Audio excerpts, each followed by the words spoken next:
He left me $0 on purpose. Then I found a note under his plate with a time, an address, and a single line that felt like a threat.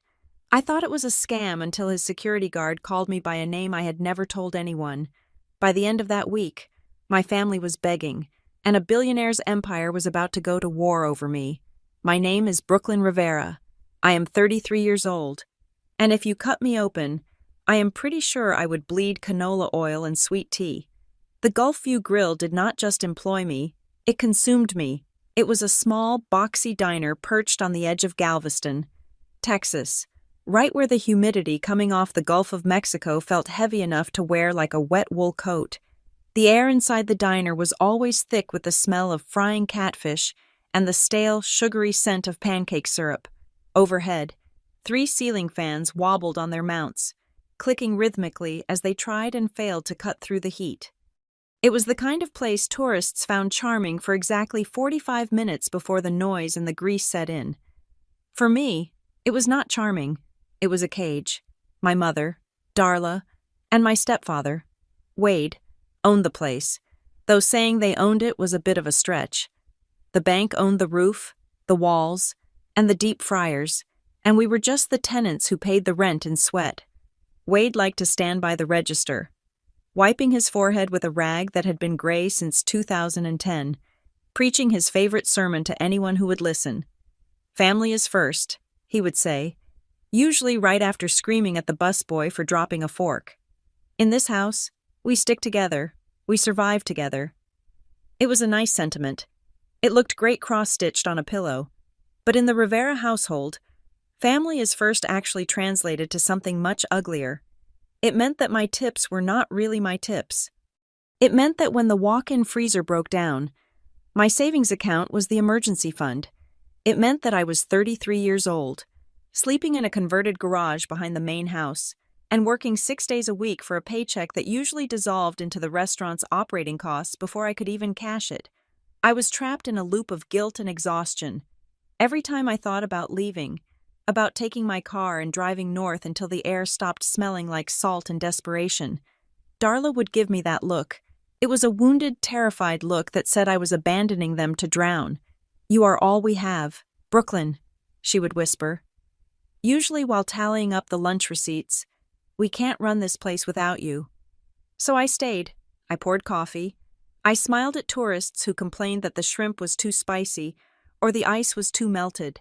I let the days bleed into one another until I could not tell a Tuesday from a Saturday. The only person who told me the truth was Jessa Miller. Jessa worked as a dispatcher for the county emergency services, which meant she spent 12 hours a day listening to people having the worst moments of their lives. It made her immune to nonsense. She would come in on her lunch break, sitting at the counter in her uniform, watching me scramble to cover 3 sections at once. "You do not owe them a lifetime of labor." "Brooklyn," she would tell me, stabbing at a Cobb salad like it had personally offended her. "They are my parents." "Jessa," I would say, wiping down the counter. "Wade is stressed. The season has been slow. Wade is a leech." She would correct me, her voice low enough that Wade could not hear from the register. "And Darla is too scared to tell him to get a real job. You are the engine of this sinking ship. Brooke, if you stop rowing, they go under. That is not love. That is a hostage situation." I knew she was right. That was the worst part. I knew she was right, but knowing it and acting on it were 2 different continents, and I did not have a bridge. Then came that Tuesday. It was mid-July, and the heat index was hovering somewhere near 105 degrees.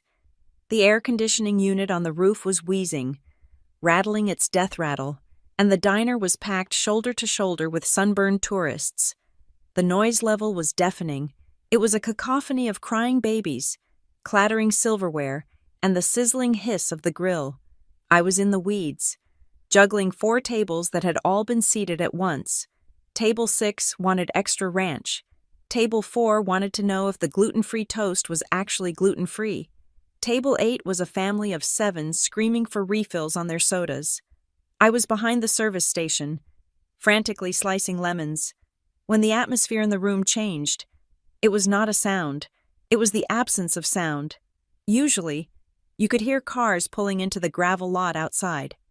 You heard the crunch of tires on stone, the slam of rusted doors, the revving of pickup trucks. But this was different.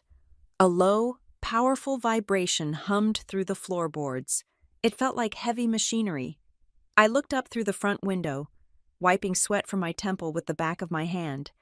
3 black SUVs had pulled up to the curb, directly in front of the entrance. They were enormous, glossy, and spotless, looking like sleek sharks swimming through dirty water. They were parked with military precision, inches apart. The tinted windows were so dark, they looked like polished obsidian. The diner went quiet. Forks paused halfway to mouths. Even the baby at table 8 stopped crying. In Galveston, we got rich tourists. Sure, we got guys in BMWs coming down from Houston for the weekend, but we did not get motorcades. This looked like a scene from a movie where the president stops for a photo op, or a cartel boss comes to collect a debt. The doors of the lead and rear SUVs opened simultaneously. 4 men stepped out. They wore dark suits despite the heat, with earpieces coiled behind their ears and sunglasses that hid their eyes. They scanned the parking lot, the street, and the roofline of the bait shop across the road. Then, one of them opened the back door of the middle vehicle. Graham Whitlock stepped out. I did not know his name then. I only knew that I had never seen anyone like him in my life. He was an older man, perhaps in his early 70s, but he moved with a fluid, predatory grace that made him seem younger. He wore a light gray suit that was tailored to within an inch of its life, looking cool and crisp while everyone else within a 5-mile radius was sweating through their t-shirts. His hair was silver and swept back, and his face was a map of deep lines and sharp angles. He did not look around the parking lot. He did not look at the view of the ocean. He looked straight at the door of the Gulf View Grill. He walked in, and the air inside the diner seemed to drop 10 degrees. 2 of his security guards entered first, taking up positions on either side of the door. The other 2 stayed outside. The man himself walked to the host stand, where Wade was standing with his mouth slightly open, looking like he had just seen a ghost or a winning lottery ticket. "Table for 1, the man said. His voice was not loud, but it carried. It was dry and precise, like paper being cut. "Private service. The corner booth with the view." Wade snapped out of his trance. The greed that washed over his face was so immediate it was almost embarrassing to watch. Wade Rivera could smell money from a county away, and this man smelled like the Federal Reserve. "Yes, sir. Absolutely. Sir. Right this way. Sir," Wade stammered, grabbing a menu. He practically bowed as he led the man through the silent diner. He took him to table 12, the corner booth that looked out over the seawall. It was the best seat in the house, usually reserved for parties of 4, but Wade did not care. He seated the man, placed the menu down like it was a sacred text, and then sprinted back toward the service station where I was standing. "Brooklyn," Wade hissed, grabbing my arm. His fingers dug into my skin. "You are taking table 12. "I can't, Wade," I said, pulling my arm back. "I have 4 tables already. The family at 8 is waiting on drinks." "And forget table 8, Wade whispered, his eyes wide and frantic. "Look at that guy. Did you see the cars? That is a whale. Brooklyn, that is the kind of customer who leaves a $500 tip if you smile right. We need this. The electric bill is due on Friday and we are short. You work that table. You make him happy."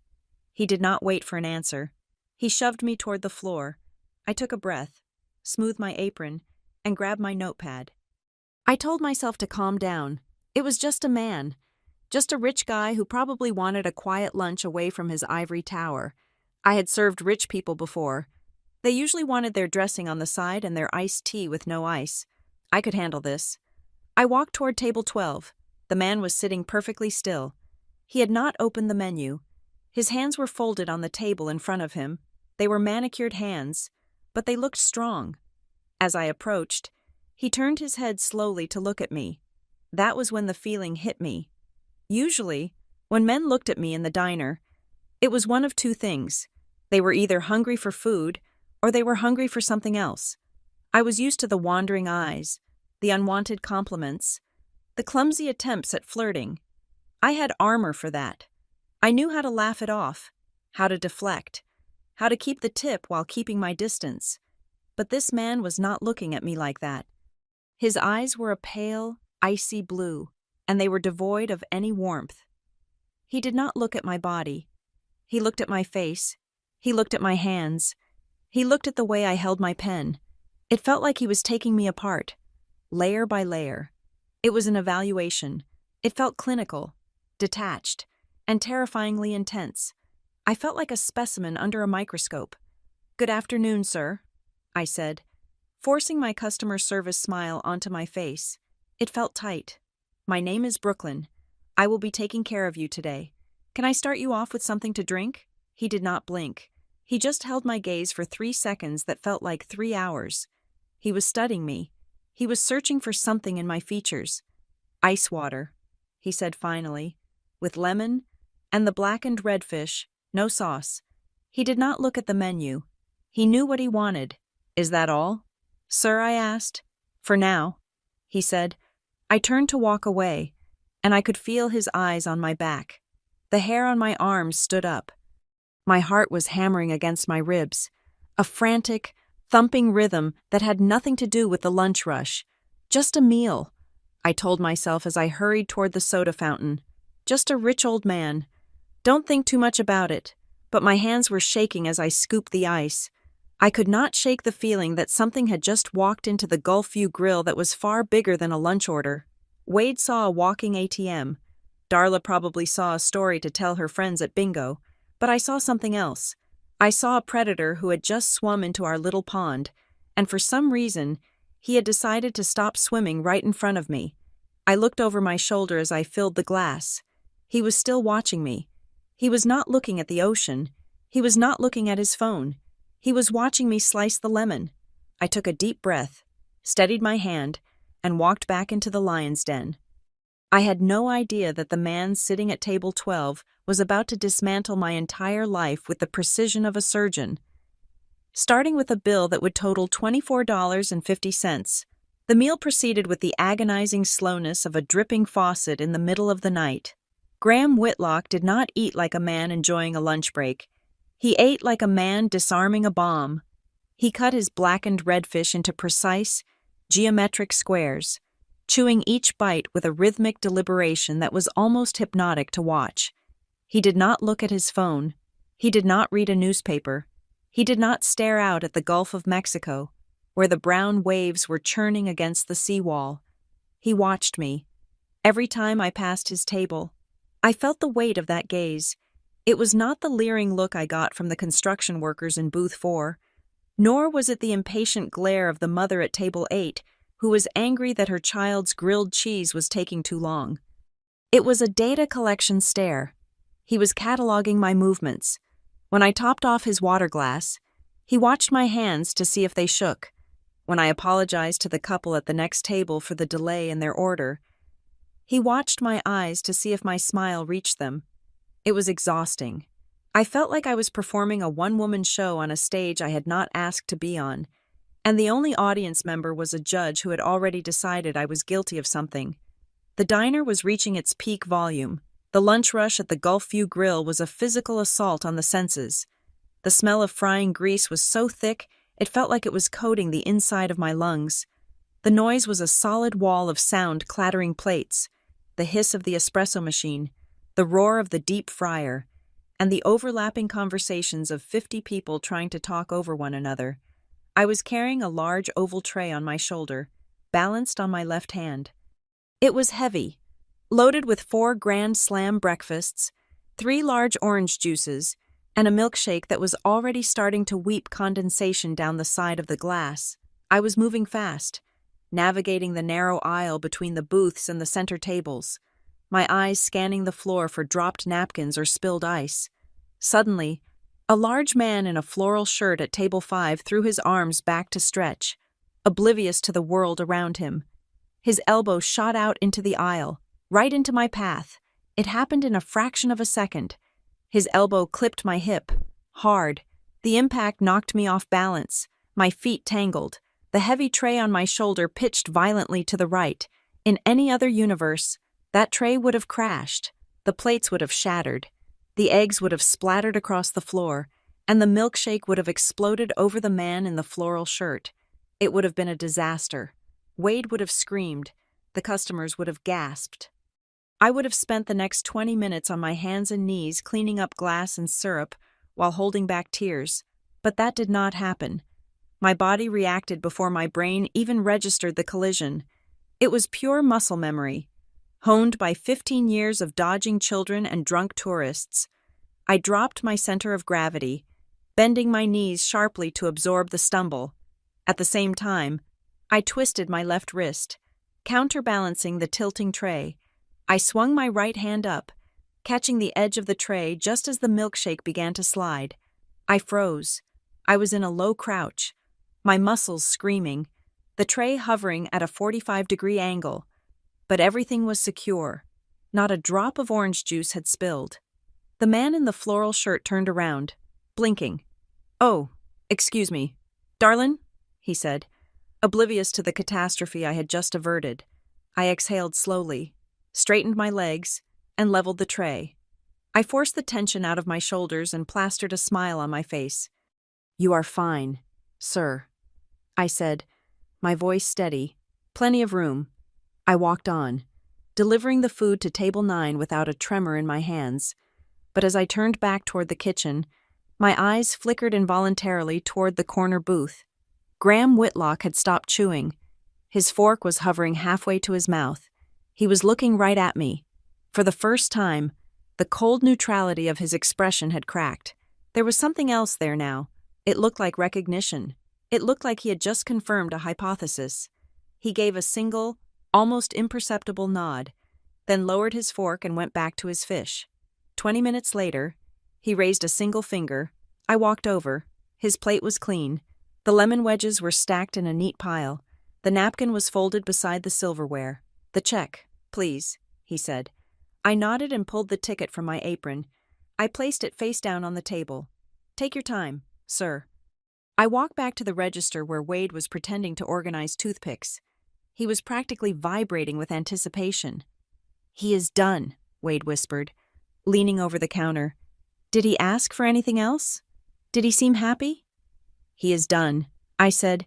"He seemed fine." "Fine," Wade hissed. "Fine doesn't pay the mortgage. Brooklyn. Fine doesn't fix the roof. People like that. They don't just leave 20%. They leave $100 bills just to show they can." Watch. You watch. I watched. From the corner of my eye, I saw Whitlock pull a sleek black leather wallet from his jacket. He did not use a credit card. He pulled out a crisp $50 bill and a few smaller bills. He arranged them on the table, anchoring them with the salt shaker. Then he stood up. He did not look back. He buttoned his jacket, signaled to his security team outside, and walked out the door. The bells above the entrance jingled cheerfully, a stark contrast to the heavy silence he left in his wake. "Go! Go!" Wade nudged me. "Get the table before someone else sits down." I walked over to table 12. My heart was beating a little faster. Despite my cynicism, Wade's desperation was contagious. If there was $100 on that table, it would mean I could pay my car insurance this month without asking for an advance. It would mean a week of breathing room. I reached the table. I lifted the salt shaker. I counted the money. The bill was $24.50. On the table, arranged with military precision, was a $20 bill, 4 $1 bills, and 2 quarters. $24.50. There was nothing else. No extra bills, no loose change, not even a penny. I stared at the cash. I felt a flush of heat climb up my neck. It was not just disappointment. It was humiliation. He had watched me work. He had watched me sweat. He had seen me save that tray with the grace of a dancer. And he had deemed my service worth exactly $0. It was a statement. It was a deliberate erasure of my effort. Zero Wade's voice boomed from behind me. I jumped. He had come out from behind the counter, unable to wait. I held up the cash. "Exact change," I said, my voice flat. That cheap, miserable son of a Wade cut himself off because there were children present.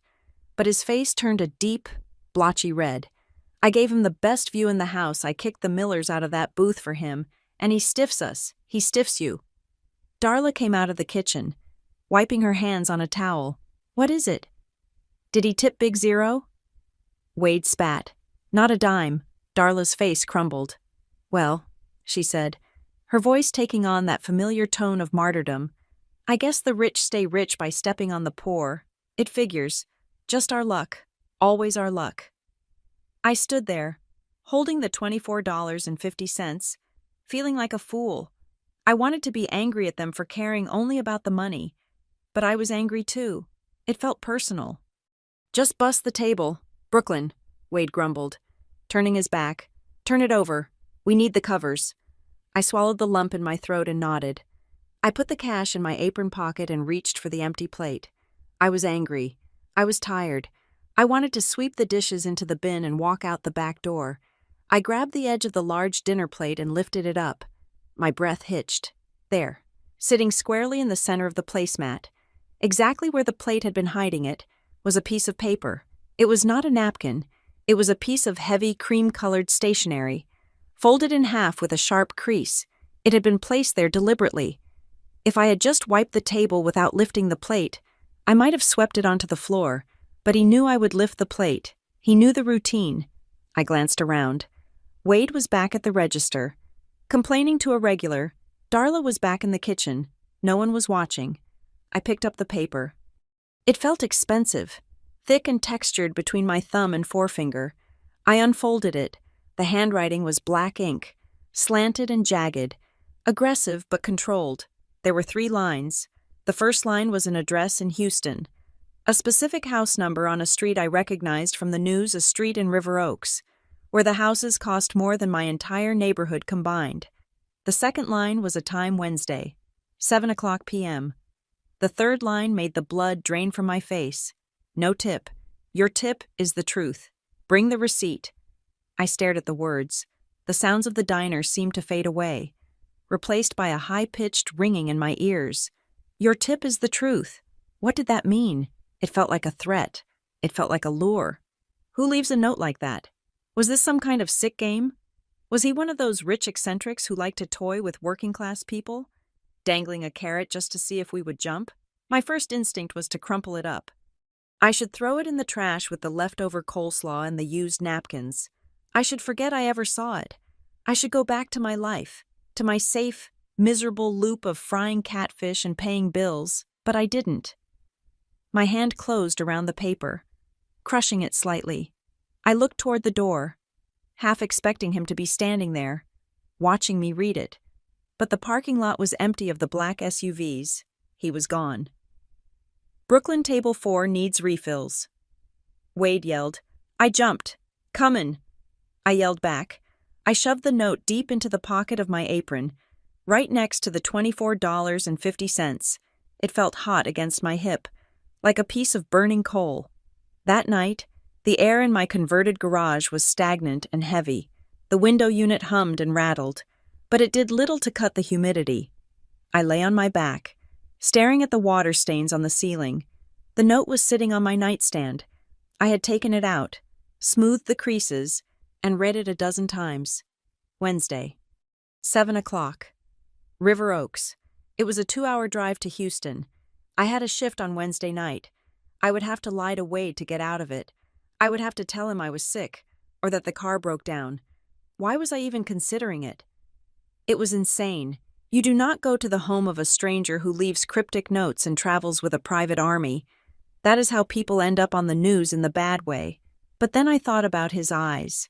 I thought about the way he had looked at me when I caught the tray. He hadn't looked at me like a waitress. He hadn't looked at me like a woman. He had looked at me like I was a puzzle he had just solved.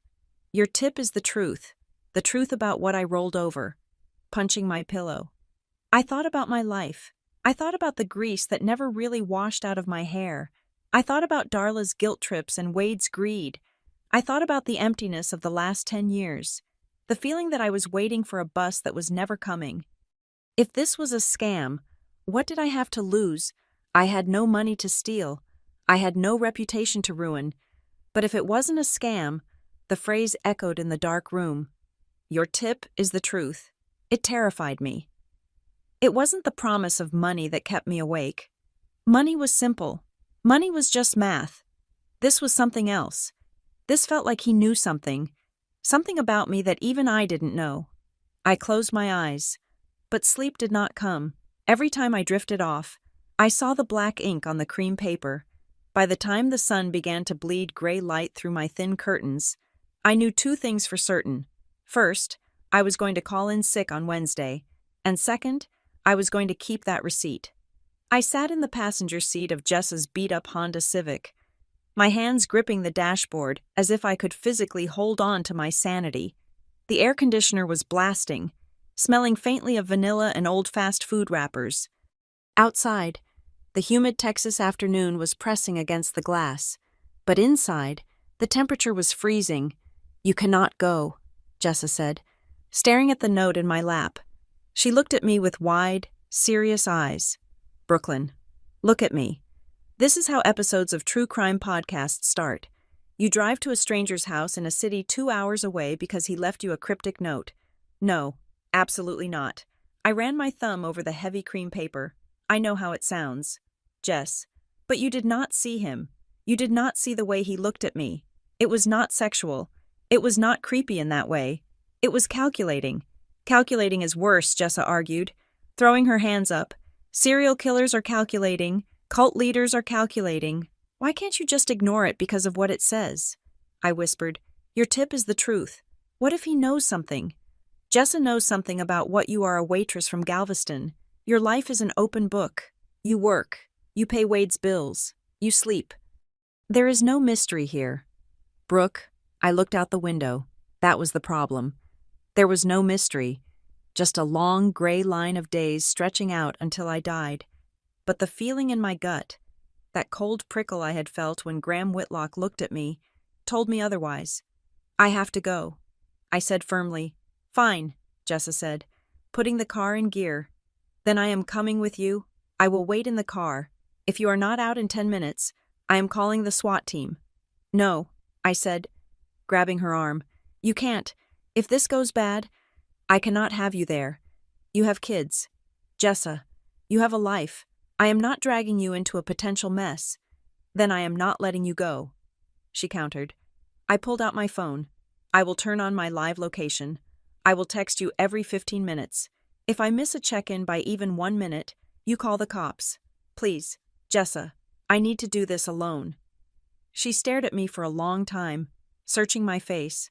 Finally, she sighed, a sound of pure frustration. You are an idiot. Brooklyn Rivera, a brave idiot, but an idiot.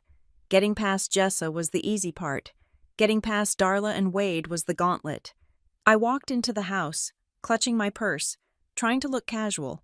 Wade was at the kitchen table, staring at a stack of overdue invoices with a look of doom. Darla was pacing by the stove. I am taking the car, I said, keeping my voice even. I have to go to Houston. Wade's head snapped up. Houston. You have a shift at 4. We are short-staffed. You are not going anywhere. I am not asking. Wade, I am telling you, I have an appointment. He stood up, his face reddening. An appointment. Since when do you have appointments? We have a business to run. Family comes first. Brooklyn, you can't just... It is the man from yesterday, I said. The room went silent. Wade froze. Darla stopped pacing. The rich guy Wade asked, his voice dropping an octave. The one with the security detail. Yes, I said. He wants to see me. Wade's eyes narrowed, shifting from anger to a greasy sort of curiosity. He took a step closer. Why did he realize he stiffed us?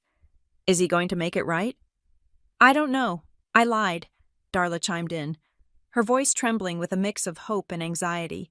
Maybe he wants to hire us for catering. Did you think of that? A man like that could put us on the map? 5 minutes ago, I was abandoning the family. Now, I was a business opportunity. It made my stomach turn. How rich is he? Wade asked, leaning on the table. You saw the car. Was it a rental? It wasn't a rental, I said, remembering the polished black metal and the silent, terrifying efficiency of his guards. He is wealthy. Wade, extremely wealthy. Wade exchanged a look with Darla. It was a look I knew well. It was the look of two drowning people spotting a piece of driftwood. "Well," Wade said, smoothing his shirt, his tone suddenly reasonable, "if it is a business opportunity we cannot be rude. You should go. Just see what he wants. And Brooklyn," I paused at the door. "Don't come back empty-handed," he said. I drove to Houston in silence. The old Toyota rattled as I pushed it to 70 miles per hour on the highway, the AC struggling against the Texas heat.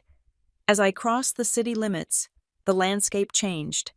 The industrial sprawl gave way to the towering glass skyline, and then, as I turned off the highway, the world became green and quiet. River Oaks was not just a neighborhood, it was a fortress of wealth. The streets were lined with oak trees so old their branches touched over the road, creating a tunnel of shade. The houses were set back far from the street, hidden behind iron gates and high hedges. Everything was perfectly manicured. There was no trash. There were no broken cars on lawns. It felt like I had driven onto a movie set. I followed the GPS, my heart hammering against my ribs like a trapped bird. I turned onto a street called Inwood Drive. The houses here were mansions, sprawling estates that looked like they belonged in Europe, not Texas. I found the address. It was a massive estate surrounded by a 10-foot iron fence. The driveway was paved with cobblestones. There was a guardhouse at the gate. I pulled my rusty Toyota up to the sleek intercom system. I rolled down my window, feeling absurd. I expected a voice to tell me to get lost. I expected to be turned away before I even got close. I reached out to press the button, but before my finger could touch the metal, a voice spoke from the speaker. It was crisp and clear. "Miss Rivera," the voice said. I froze. I hadn't said a word. "Yes," I squeaked, then cleared my throat. "Yes, this is Brooklyn Rivera. We have been expecting you," the voice said. "The gate will open. Please drive to the main entrance. Leave your vehicle under the portico. One of the staff will park it for you." The massive iron gates swung open soundlessly. I drove through. I felt like I was crossing a border into a foreign country where I did not speak the language. The driveway was long, curving past a fountain that was bigger than my entire apartment. The house itself was a white stone monolith, imposing and beautiful. Two men in suits were waiting under the portico. They looked exactly like the men from the diner. Same earpieces, same lack of expression. I stopped the car and got out. My legs felt shaky. "Keys, please," one of the men said, holding out a hand. I dropped my keys into his palm. He did not sneer at my car or the fading paint on the hood. He treated it with the same professional indifference he would have treated a Ferrari. "Follow me," the second man said. He led me to the massive front doors. They opened before we reached them. Inside, the air was cool and smelled of expensive wood polish and fresh lilies. The foyer was enormous, with a black and white marble floor that shone like glass. The guard led me down a long hallway lined with oil paintings of people who looked severe and important. We stopped at a set of double mahogany doors. The guard knocked once, then opened the door. "Mr. Whitlock is waiting," he said. I stepped inside. It was a library. Floor-to-ceiling bookshelves lined the walls, filled with leather-bound books that looked like they had actually been read. In the center of the room, behind a massive dark wood desk, sat Graham Whitlock. He looked exactly as he had in the diner, except now he was not wearing a jacket. He was in a crisp white dress shirt with the sleeves rolled up to his elbows. He was reading a file. He did not look up immediately. He let me stand there for a moment, absorbing the room, absorbing the power he projected without saying a word. Then, he closed the file and looked at me. "You kept the receipt," he stated. It was not a question. I reached into my pocket and pulled out the crumpled receipt. I walked forward and placed it on his desk. $24.50, I said, my voice stronger than I felt. "You owe my stepfather a tip." Whitlock's mouth twitched. It was almost a smile, but not quite. "I owe Wade Rivera nothing," he said calmly. "He sees people as dollar signs. I see people as assets. There is a difference. Sit down, Miss Rivera." I sat in the leather chair opposite him. It was soft and swallowed me up. "Why am I here?" I asked. "And what did the note mean?" Whitlock leaned back, lacing his fingers together. I own a company called Whitlock Haven Hospitality, he began. We own 40 luxury properties across the globe, resorts in the Maldives, boutique hotels in Paris, and the Harborcrest Hotel here in Houston. I nodded slowly. I had heard of the Harborcrest. It was the place where celebrities stayed when they came to town. I do not hire my management trainees from Ivy League schools, Miss Rivera. He continued. I find that business schools teach people how to read spreadsheets, but they do not teach them how to read people. They do not teach them how to remain calm when a tray of drinks is about to collapse, or how to maintain dignity when a customer is screaming in their face. He paused, his blue eyes drilling into me. I scout talent in the real world. I look for survivors. I look for people who can handle pressure because they have had no other choice. I watched you yesterday. You have instincts I cannot teach. He slid a folder across the desk. This is an offer of employment, he said. You would start in our premium service division. Essentially, you would be handling our most high-value guests. If you survive 6 months, you enter the executive management track at the Harborcrest. I opened the folder. My eyes scanned the page. When I saw the starting salary, my breath caught in my throat. It was a number that looked like a mistake. It was more money in a year than Wade and Darla made in 5. It included health insurance, dental, a housing allowance. I stammered. This is crazy. You want to pay me this much to be a waitress? No, he said sharply. I want to pay you that much to be my eyes and ears, to solve problems before they happen, to be invisible until you are needed, and indispensable when you are. I looked at the number again. This was my ticket out. This was the escape hatch I'd been praying for. I could leave the diner. I could leave the smell of grease. I could leave the guilt trips. But then, the skepticism crept back in. It was too perfect. Why me, I asked. There are thousands of waitresses in Texas who can balance a tray. Why did you pick me? Whitlock went still. The air in the room seemed to tighten. He leaned forward, his elbows resting on the desk. He looked at my hands, which were resting on my lap. Specifically, he looked at my left wrist. I was wearing a cheap silver watch with a wide band. I always wore it. I never took it off in public. He pointed a finger at my wrist. On your left wrist, he said softly, under that watch, there is a scar. My blood ran cold. I instinctively covered my left wrist with my right hand. Excuse me, I whispered. A scar, he repeated, shaped like a crescent moon with a jagged tail. You have had it since you were little. Correct, I stood up. The chair scraped loudly against the floor. Panic was rising in my chest, hot and fast. How do you know that? I demanded. My voice was shaking. I have never told anyone about that, not even my friends. Only Darla and Wade knew. And they only knew because they had seen it when I was a baby. I had hidden it my whole life. It was ugly. A raised keloid mark that looked like I had been branded. Whitlock did not stand up. He remained seated, watching my reaction with that same clinical intensity. Sit down. Brooklyn, he said. I am leaving, I said, backing toward the door. You are stalking me. This is sick. I am not stalking you, he said, his voice dropping to a low, commanding register. I am offering you a chance to understand who you are. He opened a drawer in his desk and pulled out a single sheet of paper. He slid it across the desk next to the job offer. This is a non-disclosure agreement, he said. It states that anything you see, hear, or learn within this house or my company remains strictly confidential. I stopped moving. My hand was on the doorknob. Why would I sign that? I asked. Because you want to know how I know about the scar, he answered, and because deep down, you have always known that the story of your life has missing pages. I stared at him. He was right. I had always felt it, a sense of displacement, a feeling that I was a puzzle piece jammed into the wrong box. I walked back to the desk slowly. My heart was pounding so hard I could hear it in my ears. I looked at the NDA. Then I looked at the job offer. Then I looked at the man who knew the secret of my skin. If I sign this, I said, you will tell me the truth. He picked up a heavy fountain pen and held it out to me. I will tell you enough to start, he said. But I will warn you, Brooklyn, the truth is not a gift. It is a weapon. He looked me dead in the eye, and his next words sent a shiver down my spine that had nothing to do with the air conditioning. If you want the truth, you will need to survive the storm it brings. I took the pen. My hand was trembling, but I signed my name.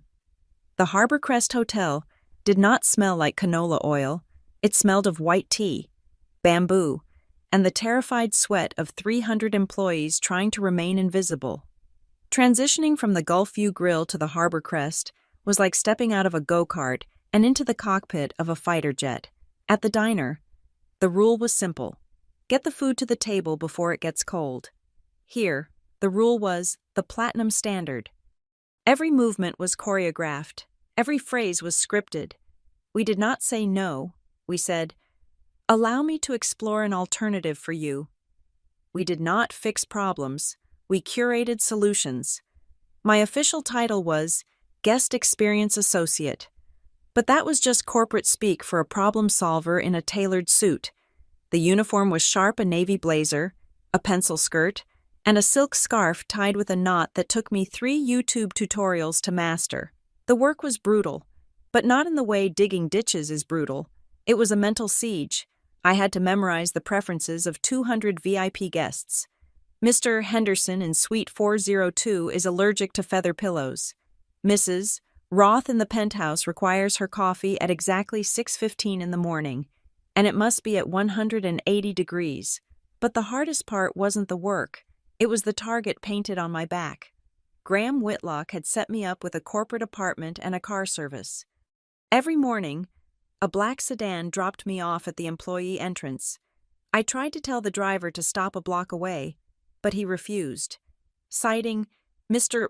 Whitlock's protocols.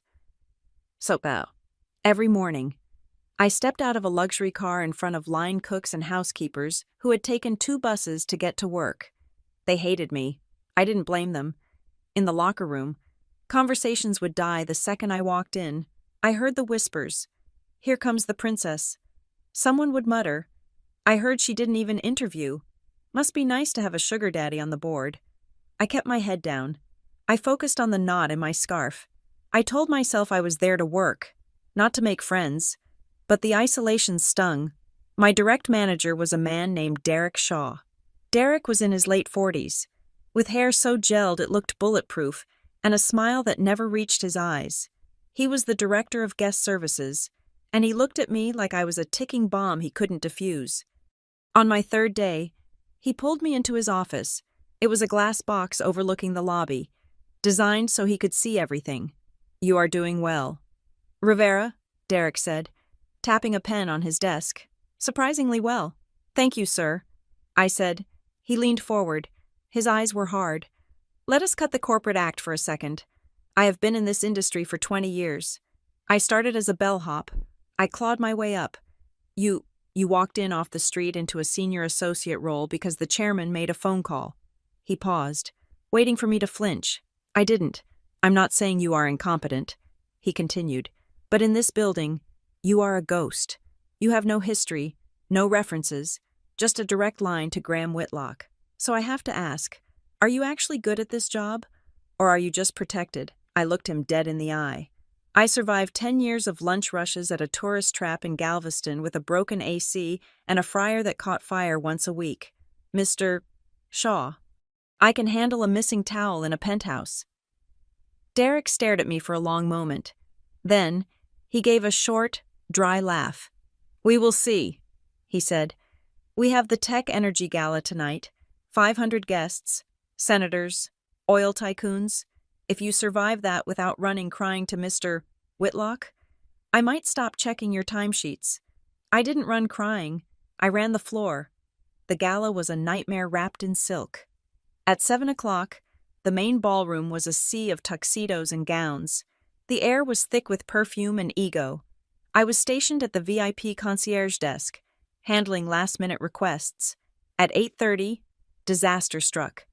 A frantic server came running up to me. Her face was pale. The seating chart. She hissed. The tablet crashed. "We don't know where the senator's wife is supposed to sit, and she is walking in right now." I looked at the digital display. It was black. The backup system was rebooting, which would take 5 minutes. 5 minutes was an eternity. I didn't panic. I didn't call Derek. I remembered the briefing packet I had memorized in the car that morning. Senator Vance, table 12, next to the crude oil lobbyist but away from the renewable energy CEO. I walked straight onto the floor. I intercepted the senator's wife with a glass of champagne before she could even look for her name card. "Mrs. Vance," I said, smiling like she was my oldest friend. "You look stunning. The senator is already asking for you. We have reserved the best seat in the house, right by the center floral arrangement. Allow me." I guided her to table 12, smooth as water. She never knew the system was down. She never knew she was seconds away from a diplomatic incident. By the end of the night, I had reorganized the coat check line to cut wait times by 50%, caught a busboy trying to sneak out with a bottle of expensive scotch, and personally walked a drunk oil tycoon to his limo before he could start a fight. When the lights came up at 2 in the morning, Derek Shaw walked past me. He didn't smile. He didn't high-five me, but he nodded. "Good save on table 12, he said. That was all I got. It was enough. But while I was winning small battles on the floor, the war was starting upstairs. I met Cameron Whitlock on a Tuesday. I was in the elevator, holding a stack of files. When the doors opened on the executive floor, a man stepped in. He was in his mid-30s, handsome in a way that money buys. He had Graham's jawline, but his eyes were different. Graham's eyes were cold but sharp. Cameron's eyes were just empty and cruel. He wore a suit that probably cost more than my parents' house. He looked at the files in my hand, then at my badge. "Brooklyn Rivera." He read aloud. His voice was smooth, like expensive bourbon. I stiffened. "Good morning, Mr. Whitlock?" He didn't return the greeting. He just looked me up and down, a smirk playing on his lips. "So, you are the project," he said. "I beg your pardon, my uncle's project," he clarified. "The stray he picked up from the coast, I must say. The reports are impressive. You are quite the little worker bee." I tightened my grip on the files. "I'm just doing my job." "Sir?" He laughed. It was a soft, dismissive sound. "Job. Right. Let's call it that. Just a piece of advice. Brooklyn. My grandfather is getting old. He gets sentimental. He picks up hobbies. Sometimes it is antique cars. Sometimes it is people. But he always gets bored." The elevator doors opened on the lobby level. Cameron stepped out, then paused and looked back over his shoulder. "Enjoy the ride while it lasts. The fall is a long way down." He walked away, leaving me standing in the open elevator, my heart hammering against my ribs. It wasn't just an insult. It was a declaration of war. He knew I didn't belong, and he was counting the minutes until he could prove it. But the strangest part of my new life wasn't the enemies, it was the dinners.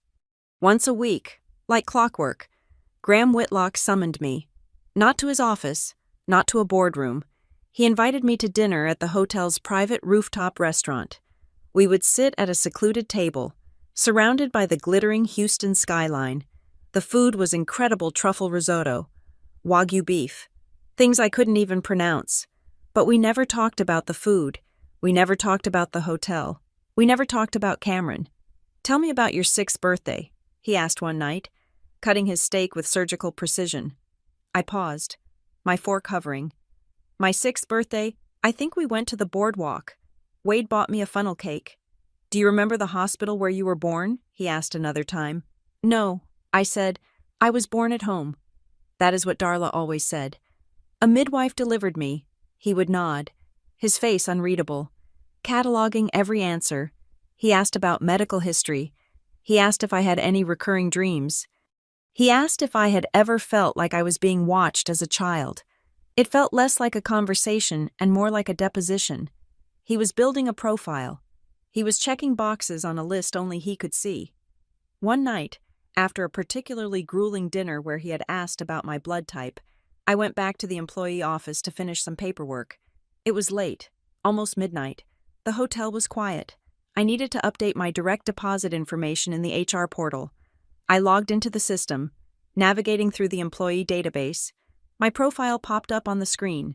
Name Brooklyn Rivera ID 94852 Department Guest Services. I scrolled down, just idly checking the data. My eyes stopped at the bottom of the page, at the metadata stamp. Profile created. June 12, 2025. Created by Executive Office Override. I froze. June 12th. I pulled out my phone and checked the calendar. I scrolled back. Graham Whitlock had walked into the Gulf View Grill on July 15th.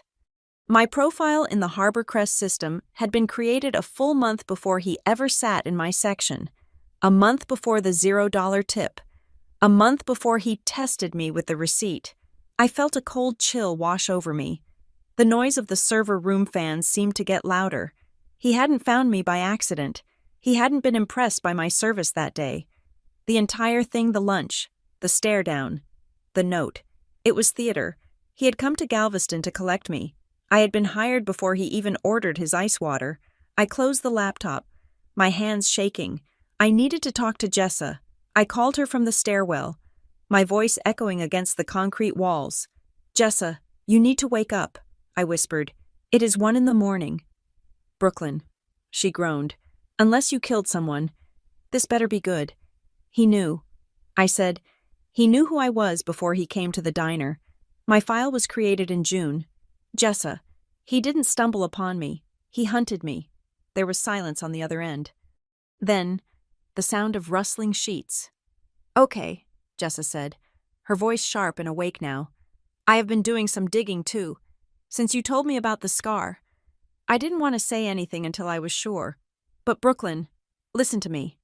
I leaned my head against the cold concrete wall. What did you find? I went through the archives of the Houston Chronicle, she said. I searched for Graham Whitlock. Not the business articles, the personal ones, old society pages. And there was a scandal about 30 years ago, Jessa said. A massive family dispute over a trust fund. Graham's son Cameron's father died in a boating accident, but there was a second branch of the family. Graham had a daughter. I held my breath. A daughter. Yes, she was the favorite. But she vanished. The story was that she ran off with a nobody, got disowned, the usual rich girl rebellion drama. But here's the thing. Brooklyn. She was pregnant when she left. The hallway seemed to spin. There was a lawsuit later, Jessa continued, her voice rushing now. A dispute about the Whitlock Legacy Trust. Apparently, the trust documents say that the inheritance skips a generation. It doesn't go to the children, it goes to the firstborn grandchild. I closed my eyes. Cameron is the grandson, Jessa said. But if that daughter had a child, if that baby survived, then Cameron isn't the only heir, I whispered. Exactly, Jessa said. And there was a rumor that the daughter didn't just run away, a rumor that she died in childbirth in a sketchy clinic somewhere near the coast, and the baby was lost to the system. I looked down at my left wrist. I traced the shape of the scar under my watch band. The crescent moon, Brooklyn, Jessa asked. Are you there? I am here, I said. The $0 tip. I said, my voice trembling. He wrote, your tip is the truth. He wasn't testing your work ethic, Brooke, Jessa said softly. He was testing your desperation. He needed to know if you were hungry enough to take the bait. He needed to bring you close without alerting Cameron. I hung up the phone. I sat on the stairs for a long time. The realization settled over me like a heavy blanket. I wasn't just a waitress who got lucky. I wasn't just a project. I was a ghost story. I was the walking, breathing resurrection of a secret that Graham Whitlock had buried 30 years ago. And Cameron wasn't just being a jerk in the elevator. He was sniffing out a predator. He sensed a threat to his territory, even if he didn't know its name yet. Graham Whitlock didn't bring me here to serve drinks. He brought me here to start a war. And I had walked right onto the battlefield without even knowing I was holding a weapon. The folder I had seen on the computer screen was burning a hole in my mind. The date of its creation, June 12th, was the smoking gun. Graham Whitlock had not stumbled upon a diamond in the rough at a roadside diner. He had come to collect me. The next time I was summoned to his estate in River Oaks, I did not wait for him to pour the wine or ask about my childhood. I walked into his study. the heavy oak doors closing behind me with a seal-like thud, and I remained standing. "You knew," I said. My voice was tight, vibrating with a mix of anger and fear. "I saw my file in the HR database. It was created a month before you ever walked into the Gulfview Grill. You did not hire me because I saved a tray of drinks. You hired me because you were hunting me." Whitlock was sitting in his leather armchair by the fireplace. He did not look surprised. He did not look guilty. He looked tired. The shadows under his eyes seemed deeper than usual, the lines around his mouth more etched. He gestured to the empty chair opposite him. "I told you, Brooklyn. The truth is a storm. I am not sitting." I snapped. "I want to know why you lied. I want to know why you played that game with the $0 tip.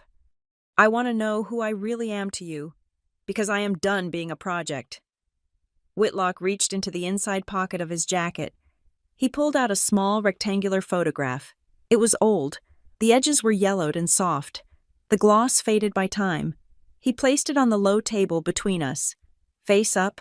Look at the wrist," he said softly. I stepped forward, reluctant but compelled. The photo was a candid shot, taken perhaps 30 years ago. It showed a young woman laughing. She was beautiful, with dark hair that fell in loose waves around her face. She was holding a baby, an infant no more than a few months old. The woman's hand was cradling the baby's head, and on her wrist was a silver bracelet.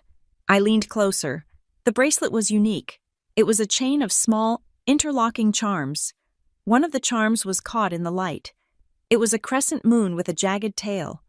My hand flew to my own wrist, covering the scar I had hidden for 33 years. The shape was identical. The scar was not a birthmark. It was an injury, a brand left by metal pressing too hard into soft, infant skin. "That is my daughter, Evelyn," Whitlock said.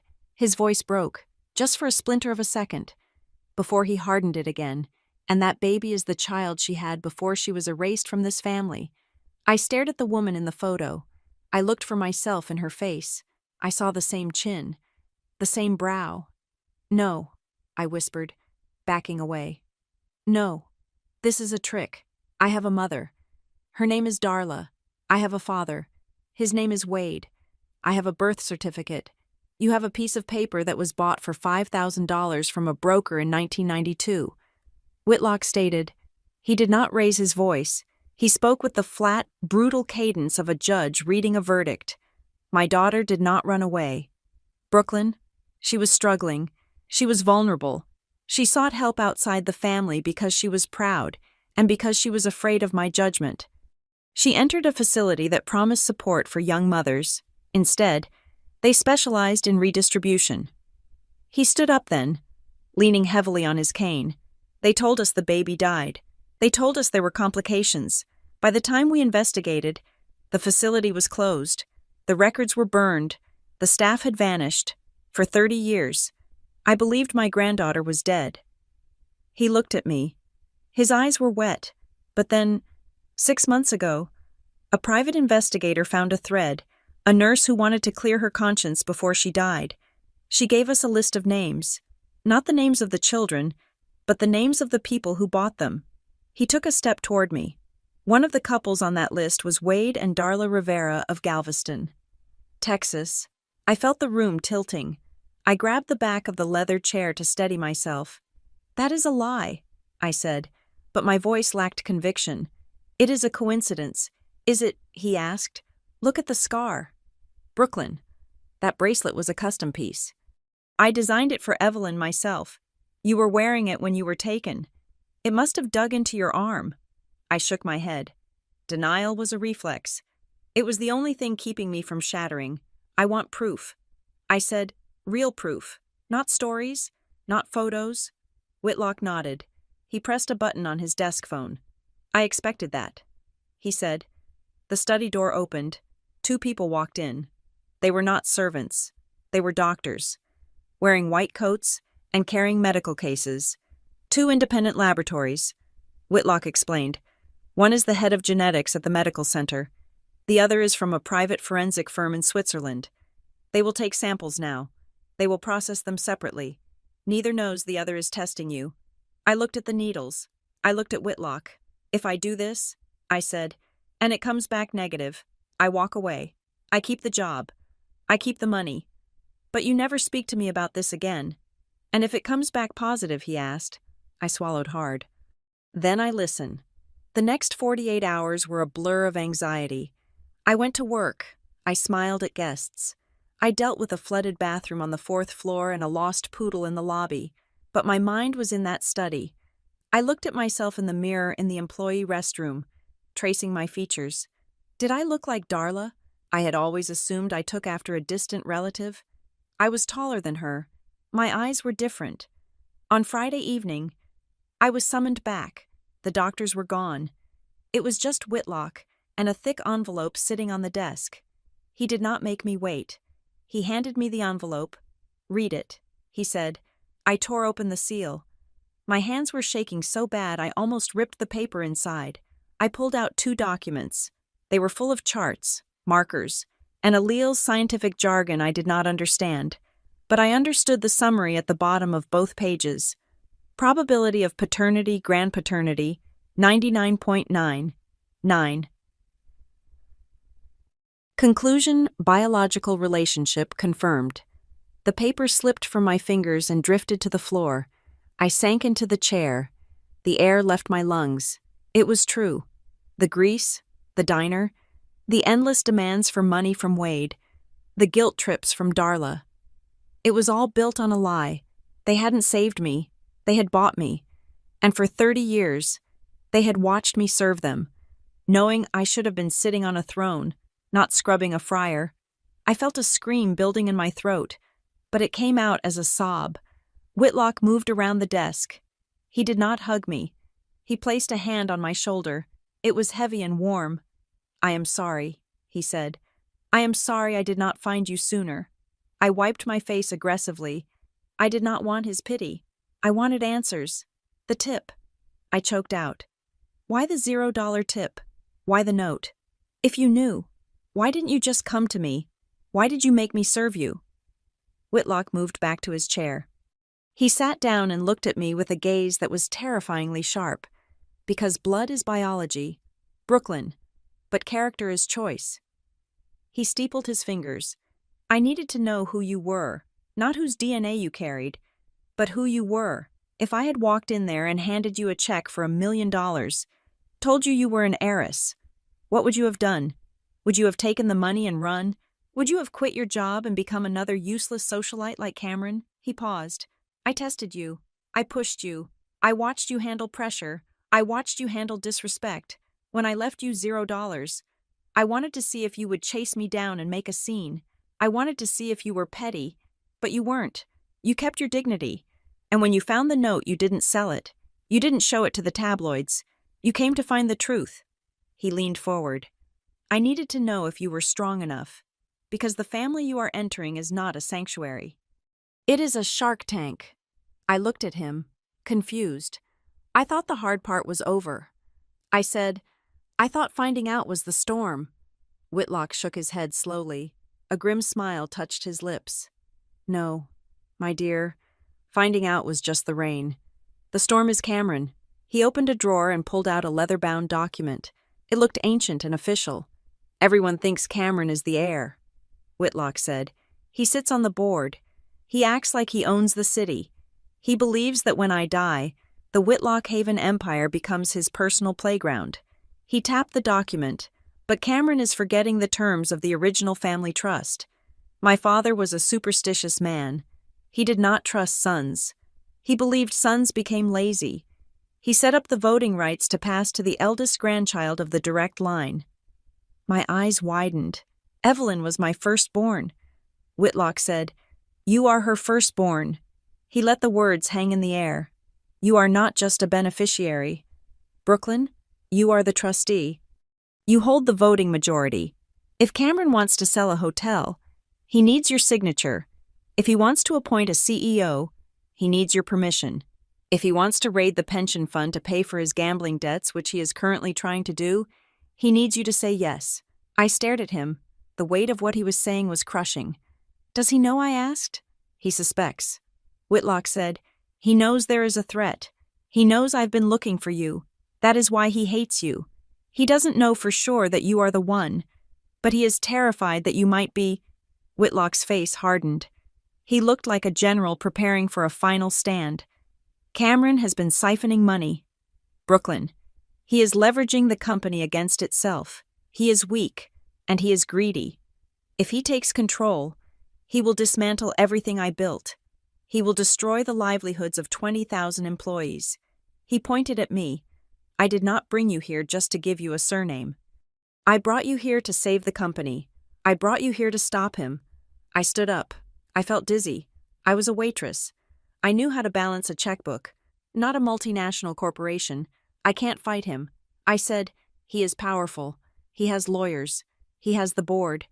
You have me, Whitlock said fiercely. And you have the truth. And you have something Cameron never had. You know what it means to work for $1. You know the value of the people who change the sheets and scrub the floors. He stood up and walked over to me. He looked me in the eye. When this news breaks, Brooklyn, they will come for you. Cameron will paint you as a fraud. The press will call you a gold digger. They will say you manipulated a senile old man. You will hear people call you a thief 1,000 times a day. He placed his hands on my shoulders. But remember this, you are not taking anything that isn't yours. The real thief is sitting in the boardroom right now, wearing a $3,000 suit, waiting for me to die so he can pick the carcass clean. Are you ready to go to war? Brooklyn. I looked down at the DNA results on the floor. I thought about Wade and Darla, counting my tips. I thought about Cameron in the elevator, telling me the fall was a long way down.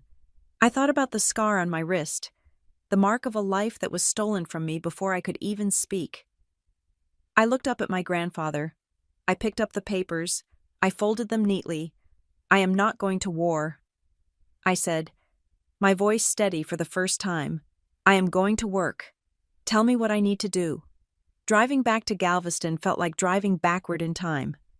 The sleek, air-conditioned silence of the Whitlock estate faded into memory, replaced by the humid, salty grit of the coast. When I pulled into the gravel lot of the Gulfview Grill, the smell hit me first. It was that familiar, suffocating mixture of old fryer oil and low tide. For 33 years, that smell had meant home. Now, it smelled like a crime scene. I walked through the back door. The kitchen was in its usual state of controlled chaos. The dishwasher was leaking, and the line cook was shouting about a shortage of shrimp. I walked past them, straight into the small, cramped office where Wade and Darla were counting the lunch receipts. They looked up when I entered. For a second, I saw relief on their faces. Then, I saw the calculation. They were scanning my clothes, looking for signs of wealth, looking for the payoff. You are back, Wade said, leaning back in his creaky chair. We thought you might have run off with the circus. How is the billionaire? Did he cut you a check? I did not sit down. The office was cluttered with stacks of invoices and yellowing calendars. It felt smaller than I remembered. I need to ask you something, I said, and I need you to tell me the truth for the first time in my life. Darla nervously smoothed her apron. Her eyes darted to Wade, then back to me. Don't start with the drama. Brooklyn, she said, her voice thin. We have a dinner rush coming in 2 hours. Just tell us the good news. Did you get the job? What is the salary? We are behind on the supplier payments. And if you could, where is my birth certificate? I interrupted. The room went deadly silent. The hum of the freezer in the next room seemed to get louder. Wade's eyes narrowed. He picked up a pen and started clicking it. Click, click, click. We told you, he said, his voice dropping to a low rumble. It was lost in the flood of 98. The county records were a mess. Why are you asking about this now? I want to know which hospital I was born in, I said, keeping my voice steady. You said it was a home birth. You said a midwife delivered me. What was her name? Darla looked at the floor. She could not meet my gaze. It was 30 years ago. Brooklyn, she mumbled. I don't remember her name. Mrs. something, Smith, maybe. Why does it matter? You are here, aren't you? You are healthy. It matters, I said. Reaching into my purse, I pulled out the envelope Graham Whitlock had given me. I did not open it. I just slammed it down on the desk, right on top of their precious receipts. It matters because I took a DNA test. Darla flinched as if I had slapped her. Her face drained of color, turning a sickly shade of gray. She reached out and gripped the edge of the desk, her knuckles white. Wade, however, did not look scared. He looked furious. He stood up, his chair scraping violently against the linoleum. "That old man is a snake," Wade spat. His face was turning red, a vein throbbing in his neck. "He is manipulating you. Brooklyn, don't you see it? He is lonely and he is rich, and he wants to steal a daughter because he lost his own. He is filling your head with lies to turn you against your family." "He is not stealing me," I said, my voice rising. "He is the only one who has been honest with me. The test was done by 2 independent labs. Wade, I am not a Rivera. I never was." Wade slammed his hand on the desk. "We raised you," he shouted. "We put clothes on your back. We fed you. We gave you a roof over your head when we barely had enough for ourselves. That makes us your family. Biology doesn't mean a thing compared to 30 years of sacrifice." I looked at them. I looked at the fear in Darla's eyes and the rage in Wade's. And then, the mask slipped. Darla looked up at me, tears streaming down her face. But her next words were not about love. They were not about losing a daughter, if you are really one of them. She sniffed, wiping her nose. "Then you are rich now, right? You are a Whitlock. They have billions." I stared at her, stunned. "Think about what we did for you," Darla continued, her voice taking on a wheedling, desperate tone. "We saved you from the system. If we hadn't taken you, who knows where you would have ended up? You owe us. Brooklyn, the grill is going under.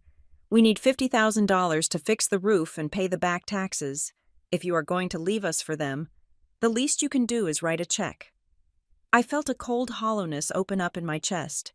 It was a physical pain, sharp and deep. They were not afraid of losing me. They were afraid of losing their investment. I was not a daughter to them. I was a retirement plan that had just decided to walk away. "You don't care that I know," I whispered. "You just care if the money stops." Wade crossed his arms. He looked at me with cold, hard eyes. "You are being ungrateful," he said. "We are business people. Brooklyn, we made a deal a long time ago. We held up our end. We raised you. Now you have hit the jackpot. Share the wealth. It is only fair." I grabbed the envelope from the desk. "I am not your business partner," I said, "and I am done being your cash cow." I turned and walked out. Wade was yelling something behind me, something about loyalty and ungrateful children. But I didn't stop. I walked straight to my car, my hands shaking so hard I could barely get the key in the ignition. I drove straight to Jessa's house. I needed sanity. I needed someone who didn't see me as a dollar sign. Jessa was waiting for me. She had a laptop open on her kitchen table and a pot of strong coffee brewing. She took one look at my face and poured me a mug without saying a word. "They admitted it," she asked, sitting down opposite me. "Basically," I said, wrapping my hands around the warm mug. They pivoted to asking for money within 2 minutes. It was transactional. Jessa. It was like I was a bad investment they were trying to salvage. Jessa reached out and squeezed my hand. "I am sorry. Brooke." She turned the laptop around. "I have been digging while you were gone," she said. I looked into the adoption laws in Texas from the early 90s. It was the Wild West back then. There were these private agencies that operated in the gray areas. I found one called New Horizons Family Services. I looked at the screen. It was a scanned image of an old newspaper clipping. They were shut down in 1996 for fraud and human trafficking, Jessa explained. But before they closed, they specialized in private placements for wealthy families looking to avoid questions, or, in some cases, wealthy families looking to dispose of a problem. She pointed to a name in the article. The director of the agency was a woman named Martha Greaves. I did a deep search on her. Jessa said, "She died 10 years ago." But I found a list of her known associates. One of them was a lawyer who handled the paperwork for the Rivera adoption. It was confirmation. It was the final nail in the coffin of my childhood. I need to know the money trail. I said, Whitlock said they were bought. I need to prove it. Jessa nodded. There is one person who might know. Mrs. Higgins. Mrs. Higgins had been the bookkeeper for the Gulfview Grill for 20 years before she retired. She was ancient, living in a small bungalow on the other side of the island. She had always liked me. She used to sneak me candy when I was a kid, waiting for Darla's shift to end. We went to see her an hour later. She was sitting on her porch, surrounded by cats. She squinted at me through thick glasses. Brooklyn, she rasped. Lord, child, you look like you have seen a ghost. I sat on the steps beside her. Mrs. Higgins, I need to ask you about the books. From 1992, the year I was born. She frowned, her wrinkled hands stroking a gray cat. 1992. That was a hard year. The oil bust was still hurting everyone. The grill was nearly bankrupt. Wade was talking about selling the fryers. And then I prompted, and then a miracle happened, she said, her eyes drifting to the horizon, or that is what Wade called it. Around November of that year, suddenly, there was cash. How much cash, I asked. A lot, she said. Enough to pay off the banknote. Enough to replace the roof. I remember asking Wade where it came from. I was the bookkeeper. I needed to know how to log it. What did he say? He told me to log it as consulting revenue. She chuckled dryly. Consulting. Wade Rivera couldn't consult his way out of a paper bag. But he was the boss. I did what I was told. But I remember the deposit slip. It was a cashier's check. $50,000. $50,000 in 1992. That was a fortune. It was the price of a house. It was the price of me. I thanked Mrs. Higgins and walked back to Jessa's car.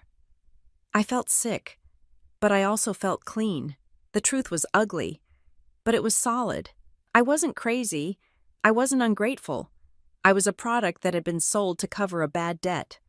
I went back to the grill one last time. It was late now. The dinner rush was over. Wade and Darla were cleaning up. I walked in the front door. They looked up. Hopeful again.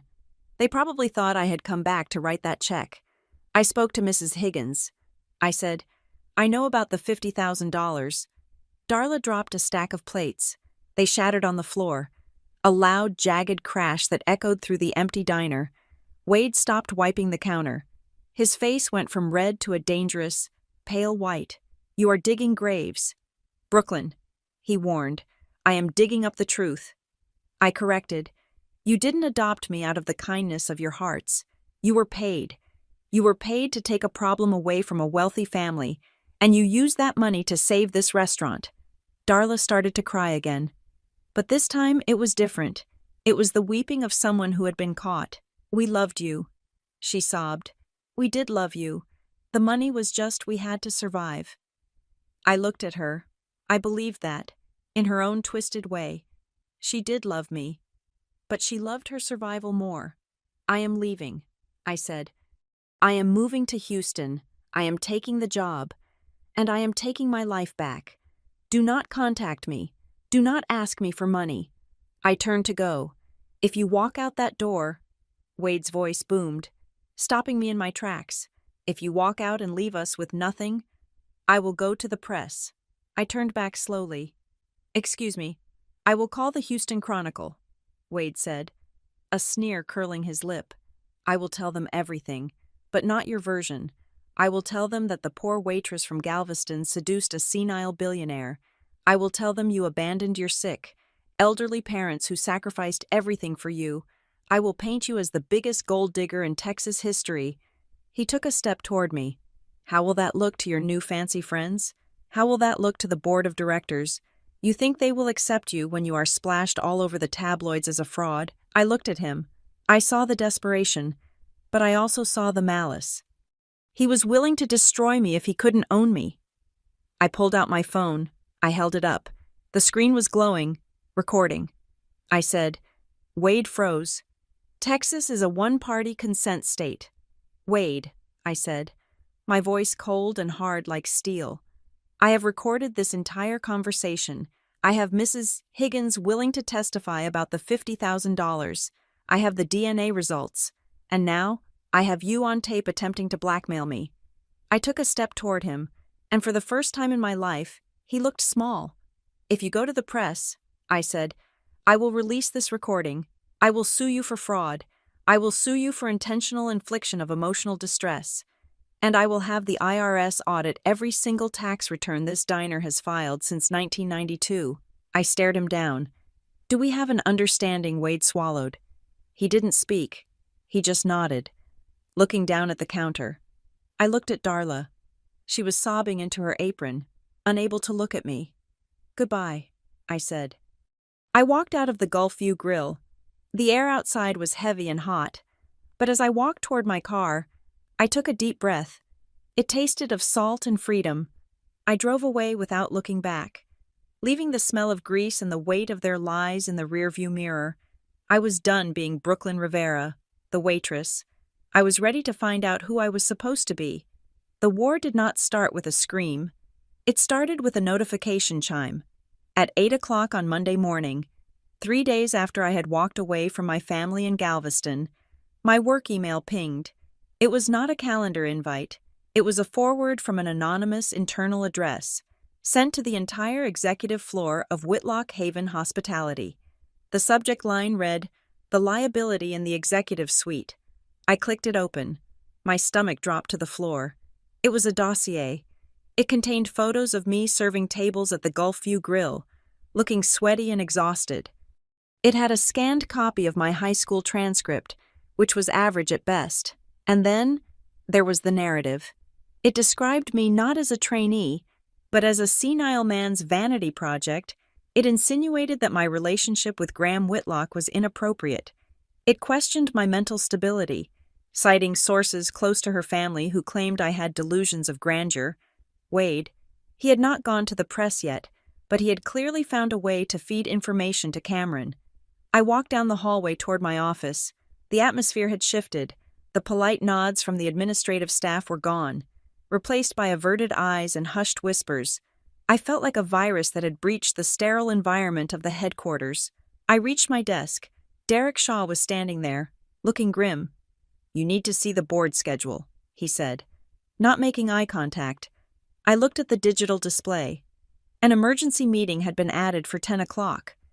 The agenda item was single and brutal. Personnel risk assessment and brand integrity.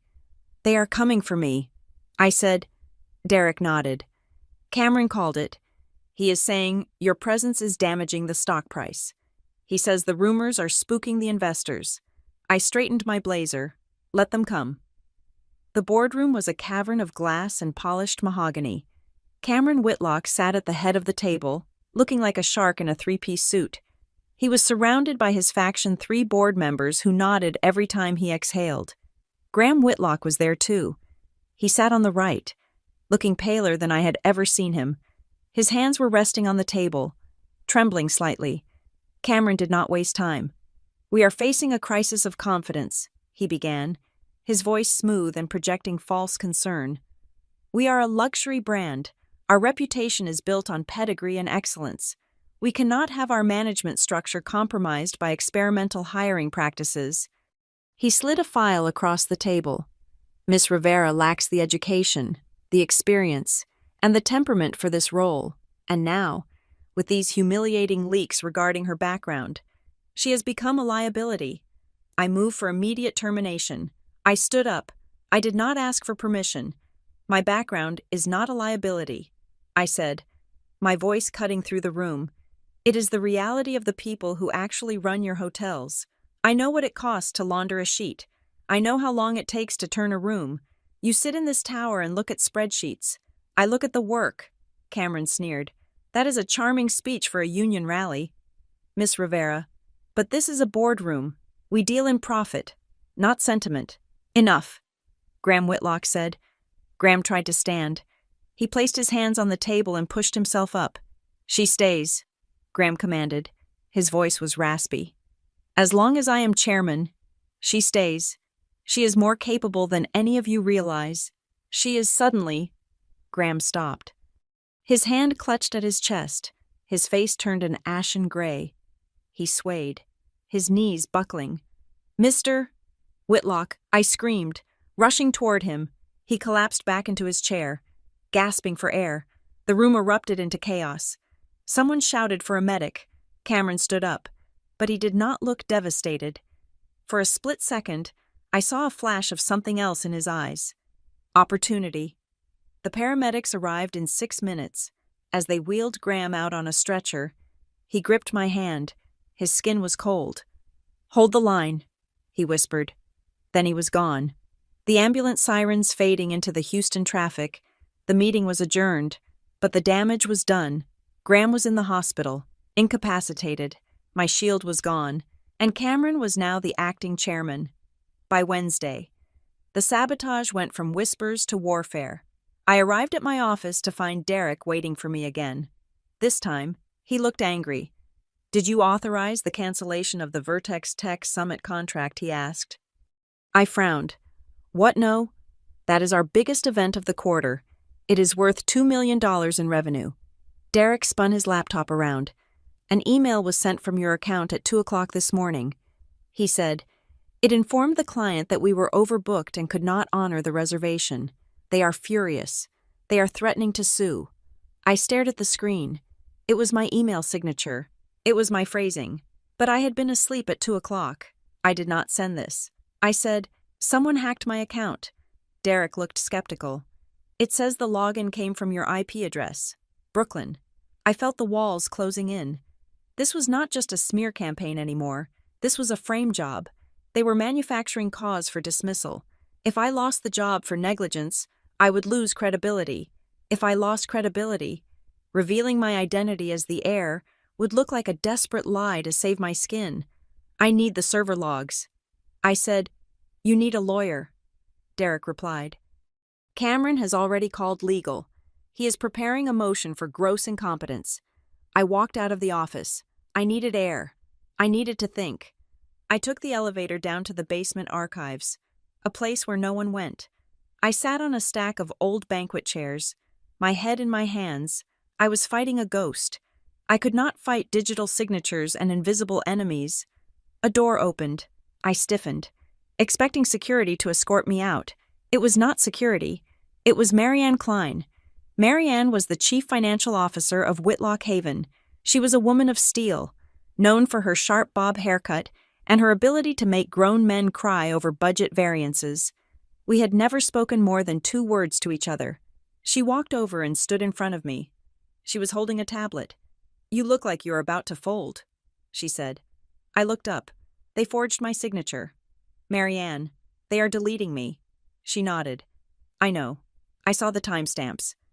The email was sent while the security system shows your badge was logged out of the building. But Cameron's IT guys forgot to check the physical access logs." "Why are you telling me this?" I asked. Marianne sat on a box of files next to me. "I worked for Graham for 20 years. She said, "I respect him. He built this company on service. Cameron thinks this company is his personal ATM. I hate nepotism. Brooklyn, I hate watching entitled boys break things they did not build." She tapped the screen of her tablet. "I have been watching you. You work harder than anyone on that floor. You actually care if the guests are happy. That matters to me." She handed me the tablet. "So, if you are going to fight him, stop using a butter knife. Use a bazooka." I looked at the screen. It was a spreadsheet. Rows and rows of numbers. "What is this?" I asked. Marianne pointed to a highlighted column.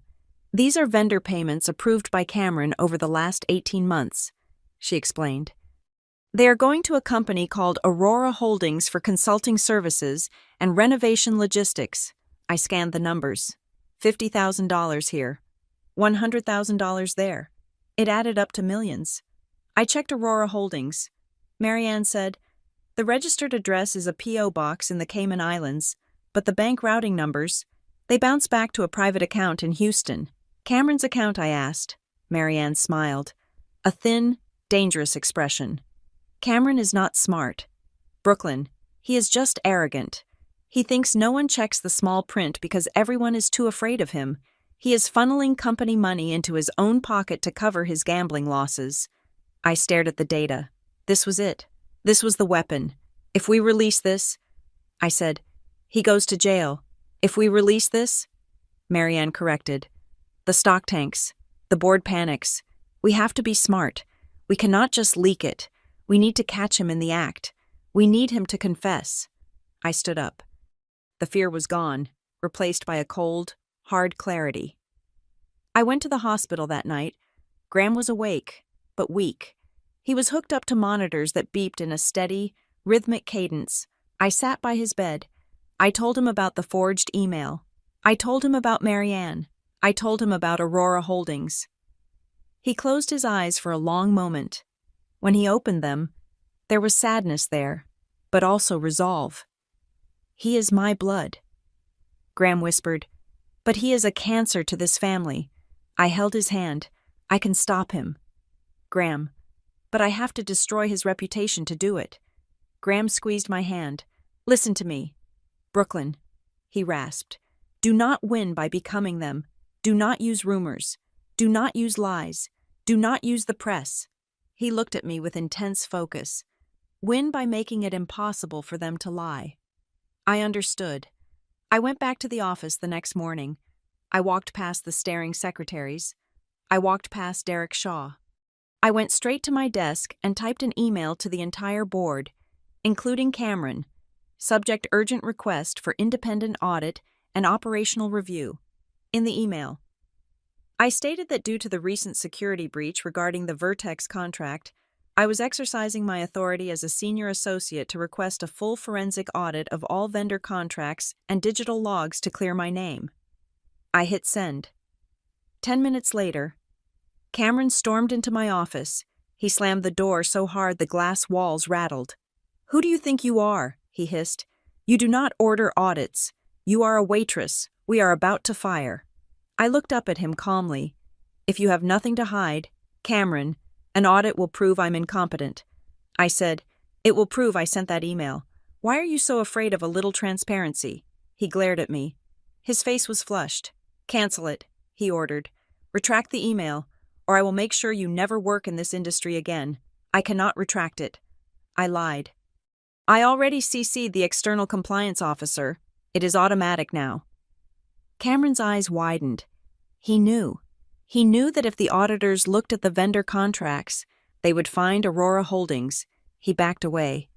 You will regret this, he said. He turned and left. I picked up my phone and called Marianne. He took the bait. I said, now comes the trap. Marianne replied. The trap was set for Friday. The board meeting to decide my fate was scheduled for 2:00 in the afternoon. I spent Thursday night with Marianne in the server room. We were not just pulling data, we were setting up a presentation. We linked the security camera footage from the night the email was sent, which showed an empty office with the digital logs. We overlaid the financial transfers to Aurora Holdings, but the final piece was the most important. I needed Cameron to say it. I needed him to admit that the company was his to steal from. I sent him a text message on Friday morning. I know about Aurora. I want a deal. It was risky. If he went to the police, it could look like blackmail. But I knew Cameron. He did not go to the police. He made deals. He replied 3 minutes later, Boardroom B, 12:00, alone. Boardroom B was the smaller conference room. It was soundproof. It was where the dirty deals happened. I walked in at 12:00 sharp. Cameron was waiting. He looked tired, manic. How much do you want? He asked. I sat down. I don't want money. Cameron, I want you to resign. He laughed. A harsh barking sound. Resign. You are insane. I am the Whitlock heir. I own this place. You are stealing from this place. I said, $5 million to a shell company. That is embezzlement. He slammed his hand on the table. It is my money, he shouted. It is my family's name on the building. I earned it. I deal with the unions. I deal with the investors. I deal with the old man's slow decline. I deserve every penny. He was shouting now, pacing the room. You think a few spreadsheets scare me? I will bury you. Brooklyn, I will make sure everyone knows you are just a greedy little stray who tricked a dying man. I will, he stopped. I was looking at the smoke detector on the ceiling. A tiny red light was blinking. What are you looking at? He demanded. I looked back at him. I am looking at the new audio-visual system we installed last week. I said. Cameron followed my gaze. He saw the camera lens hidden in the fixture. He saw the red recording light. I stood up. You said win by making it impossible for them to lie. I whispered to myself. The door to the boardroom opened. Marianne walked in. Behind her were 2 members of the External Audit Committee. Behind them was the head of legal. They had been in the viewing room next door. They had heard everything. They had heard the confession. They had heard the rage. Cameron looked at them. He looked at me. His face went white. This is illegal, he stammered. This is entrapment. It is a quality assurance review, Marianne said, her voice dry as dust. And you just failed. I walked past Cameron. He did not move. He was frozen. A man realizing that the ground he stood on had been gone for a long time. I walked out into the hallway. My heart was pounding, but my hands were steady. I had not used my name. I had not used my DNA. I had used the truth. But as I walked toward the elevators, I knew this was not the end. Cameron was wounded, but he was not dead, and a wounded animal is the most dangerous kind. The audit would take weeks. The legal battle would take months, and in the meantime, he would have one final card to play. He would attack the one thing I had not protected. My history. I checked my phone. There was a missed call from Jessa, and a text. Check the news. Now. I opened the news app. The headline was screaming at me. Secret daughter or con artist, the $1 million lie behind the Whitlock heiress. Wade had gone to the press. The silence in the intensive care unit was heavier than lead. It was a suffocating, pressurized silence, broken only by the rhythmic hissing of the ventilator and the sterile beep of the heart monitor. Graham Whitlock lay in the bed, looking smaller than I had ever seen him. The man who could silence a boardroom with a single glance was now reduced to a fragile network of tubes and wires. His skin was the color of parchment, and his chest rose and fell with a mechanical, forced rhythm. I stood by the window, looking out at the Houston skyline. It was raining, a gray, miserable drizzle that blurred the lights of the city. My phone was vibrating in my pocket, a constant, angry buzz. I did not check it. I knew what it was. It was the world outside exploding. Marianne Klein walked into the room. She looked exhausted. Her sharp bob was slightly disheveled, and she was holding a tablet like a shield. He made the move, she said quietly. Her voice was flat. I turned from the window. Cameron. Marianne nodded. He called an emergency board meeting 20 minutes ago. Since Graham is incapacitated, he invoked Article 42 of the corporate bylaws, emergency succession. He is arguing that Graham's health crisis renders him unfit to govern, and that his recent decisions, meaning hiring you and blocking the audit, were symptoms of cognitive decline. He is locking us out. I said, he is trying to... She corrected. He has suspended your security clearance. Brooklyn. As of this morning. You are barred from the Harbor Crest and the corporate headquarters. He is painting this as a rescue mission. He is the stable hand on the wheel, saving the company from a senile old man and his manipulative protege. I looked at Graham. He was asleep, sedated heavily to protect his heart. He could not fight this. I am not a protege. I said, I am the trustee.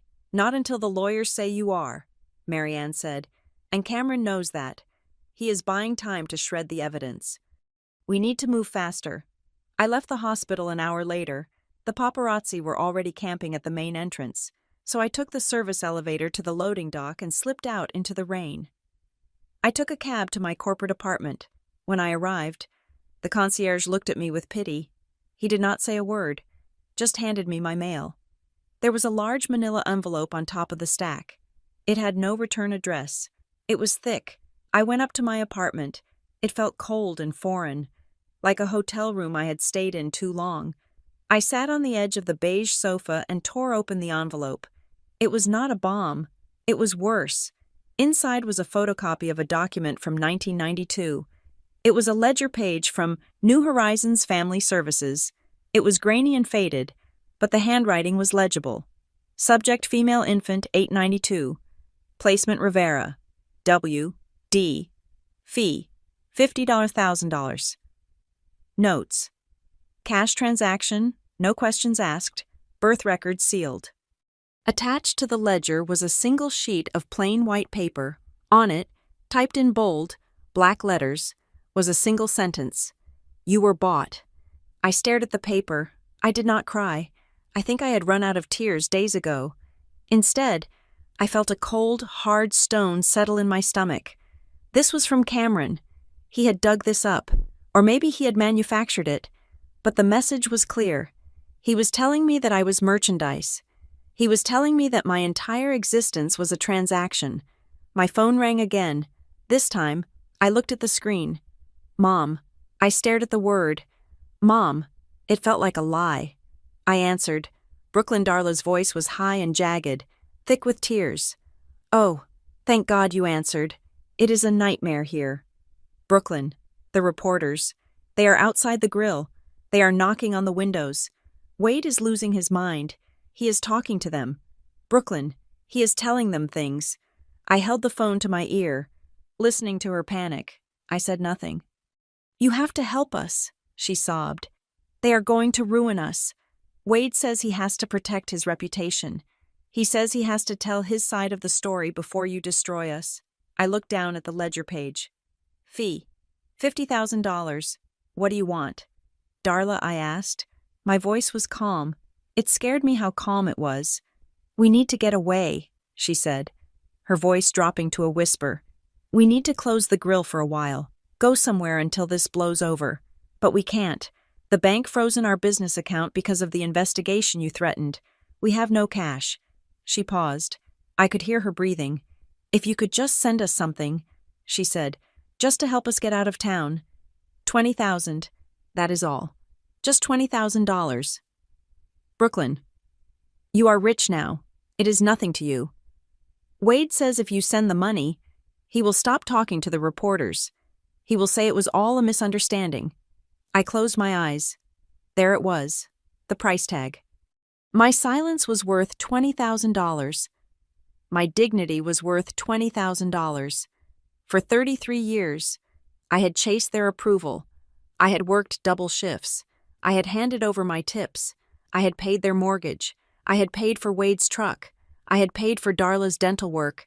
I had paid and paid and paid, thinking that if I just paid enough, eventually I would buy their love. But love is not a subscription service. I opened my eyes. I looked at the rain hitting the window. No, I said.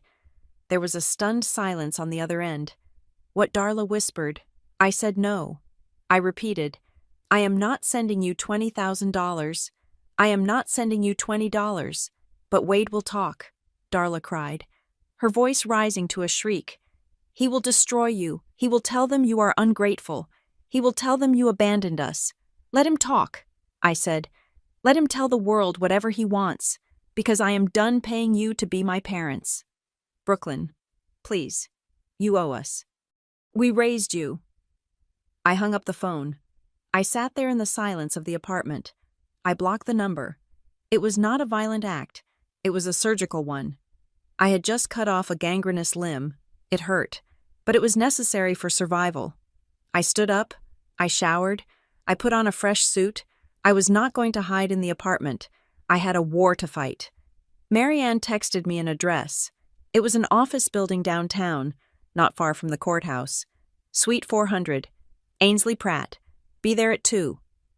Ainsley Pratt did not look like a lawyer. She looked like a librarian who enjoyed silencing people. She was a small woman with graying hair pulled back into a severe bun and glasses that magnified her sharp, intelligent eyes. Her office was not filled with mahogany and leather like Graham's study. It was filled with whiteboards and boxes of files. Sit, Ainsley said, not looking up from a document she was marking with a red pen. I sat. Marianne was already there, pacing by the window. Marianne tells me you are the secret Whitlock heir, Ainsley said, capping her pen, and that Cameron is trying to bury you before the body is even cold. Graham is not dead, I said. To the law. He might as well be. Ainsley retorted. She took off her glasses and looked at me. Listen to me. Miss Rivera, I specialize in estate litigation. I have seen families tear each other apart for a fraction of what is at stake here. Cameron's play is textbook. She stood up and walked to a whiteboard. She wrote 2 phrases in large, black letters: undue influence, identity fraud. He is not just going to attack your claim, Ainsley explained. He is going to attack the timeline. He will argue that you targeted Graham Whitlock, that you, a struggling waitress, found a vulnerable, lonely old man and manipulated him into believing you were his long-lost granddaughter. He will say the DNA test was faked or that the sample was compromised, but the test was independent. I argued. It doesn't matter, Ainsley said. In civil court, he doesn't have to prove you are a fraud beyond a reasonable doubt. He just has to create enough doubt to freeze the assets. He will drag this out for 5 years. He will drain the trust with legal fees while he stays in control of the company. She turned to me. And while he does that in court, he will try you in the media. He will leak stories about your parents. He will leak stories about your debts. He will paint you as a predator. Can you handle that? I thought about the ledger in my apartment. I thought about Wade's blackmail. I have nothing left to hide. I said, my parents sold me for $50,000. Let him print that. Ainsley paused. She looked at me with a flicker of respect. Good, she said, because if we are going to win this, we cannot play defense. We have to prove that Cameron is unfit to serve as trustee. We have to prove the embezzlement. Marianne gave me the data on Aurora Holdings. It is strong, but it is circumstantial until we have the audit results, and Cameron will burn those records before the auditors get in the door. We need something else, Marianne said. We need the kill switch. Graham must have left something. He knew Cameron was dangerous. He wouldn't have left you exposed without a weapon. I shook my head. He gave me the job. He gave me the truth. That is all. Think, Brooklyn. Ainsley commanded. Graham Whitlock was a strategist. He didn't just hand you a legacy, he handed you a puzzle. Is there anything else? Any document? Any safe deposit box? I thought back to the diner. The note. Your tip is the truth. I stood up. I need to go for a drive. I said, where Marianne asked. Back to the start. I said, I drove to Galveston. It was reckless. Perhaps the press was swarming, but I took the back roads. I parked 3 blocks away from the Gulfview Grill and walked through the alley. It was dark now. The grill was closed. The windows were dark. A closed for maintenance sign hung on the door. I peered through the glass. The streetlights cast long shadows across the empty tables. I looked at table 12, the corner booth. I remembered the day Graham Whitlock walked in. I remembered the fear. I remembered the judgment. And I remembered the $0 tip. Why 0, I asked myself. He could have left $100. He could have left a penny. But he left nothing. Your tip is the truth. Wade had called it an insult. I had called it a test. But Graham had said something else. Character is choice. He had stripped away the transaction. He had removed the money from the table to see what remained. I stood there in the dark alley, and I realized something. The note. I still had it. It was in my wallet. I had carried it like a talisman since that day. I pulled it out. The cream paper was soft from wear. I unfolded it under the dim light of a street lamp. No tip. Your tip is the truth. Bring the receipt. I had brought the receipt. I had given it to him, but he had let me keep the note. Why I ran my thumb over the paper. It felt thick, thicker than normal stationery. My heart started to beat faster. I turned around and ran back to my car. I drove back to Houston, breaking the speed limit. I did not go to the apartment. I went to the hospital. I badged into the ICU. The nurses knew me now. They let me pass. Graham was awake. His eyes were open, staring at the ceiling. He looked frail, hanging on to life by a thread. I walked to the bedside. Graham. I whispered. He turned his head slowly. His blue eyes focused on me. They were cloudy, but the intelligence was still there, burning behind the fog of medication. I went to the grill. I said, I looked at the table. He blinked. A slow, deliberate movement. The note, I said, pulling it from my pocket. You let me keep it. Why Graham's lips moved. His voice was a dry rattle, barely audible over the hiss of the oxygen. Not just an invitation, he wheezed. I leaned closer, my ear inches from his mouth. It is a key, he whispered. He raised a trembling hand and tapped the paper in my hand. Then he tapped it again. Open it, he breathed. Then his eyes closed, and the monitor beeped a little faster as his heart rate spiked from the exertion. The nurse stepped in. You need to let him rest, Miss Rivera. I nodded and backed away. I walked out into the corridor. I held the note under the bright fluorescent lights of the hospital hallway.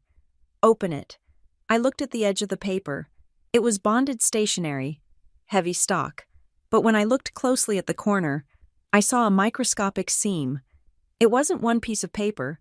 It was two thin sheets, pressed together with immense pressure. My hands were shaking. I used my fingernail to gently pry at the corner.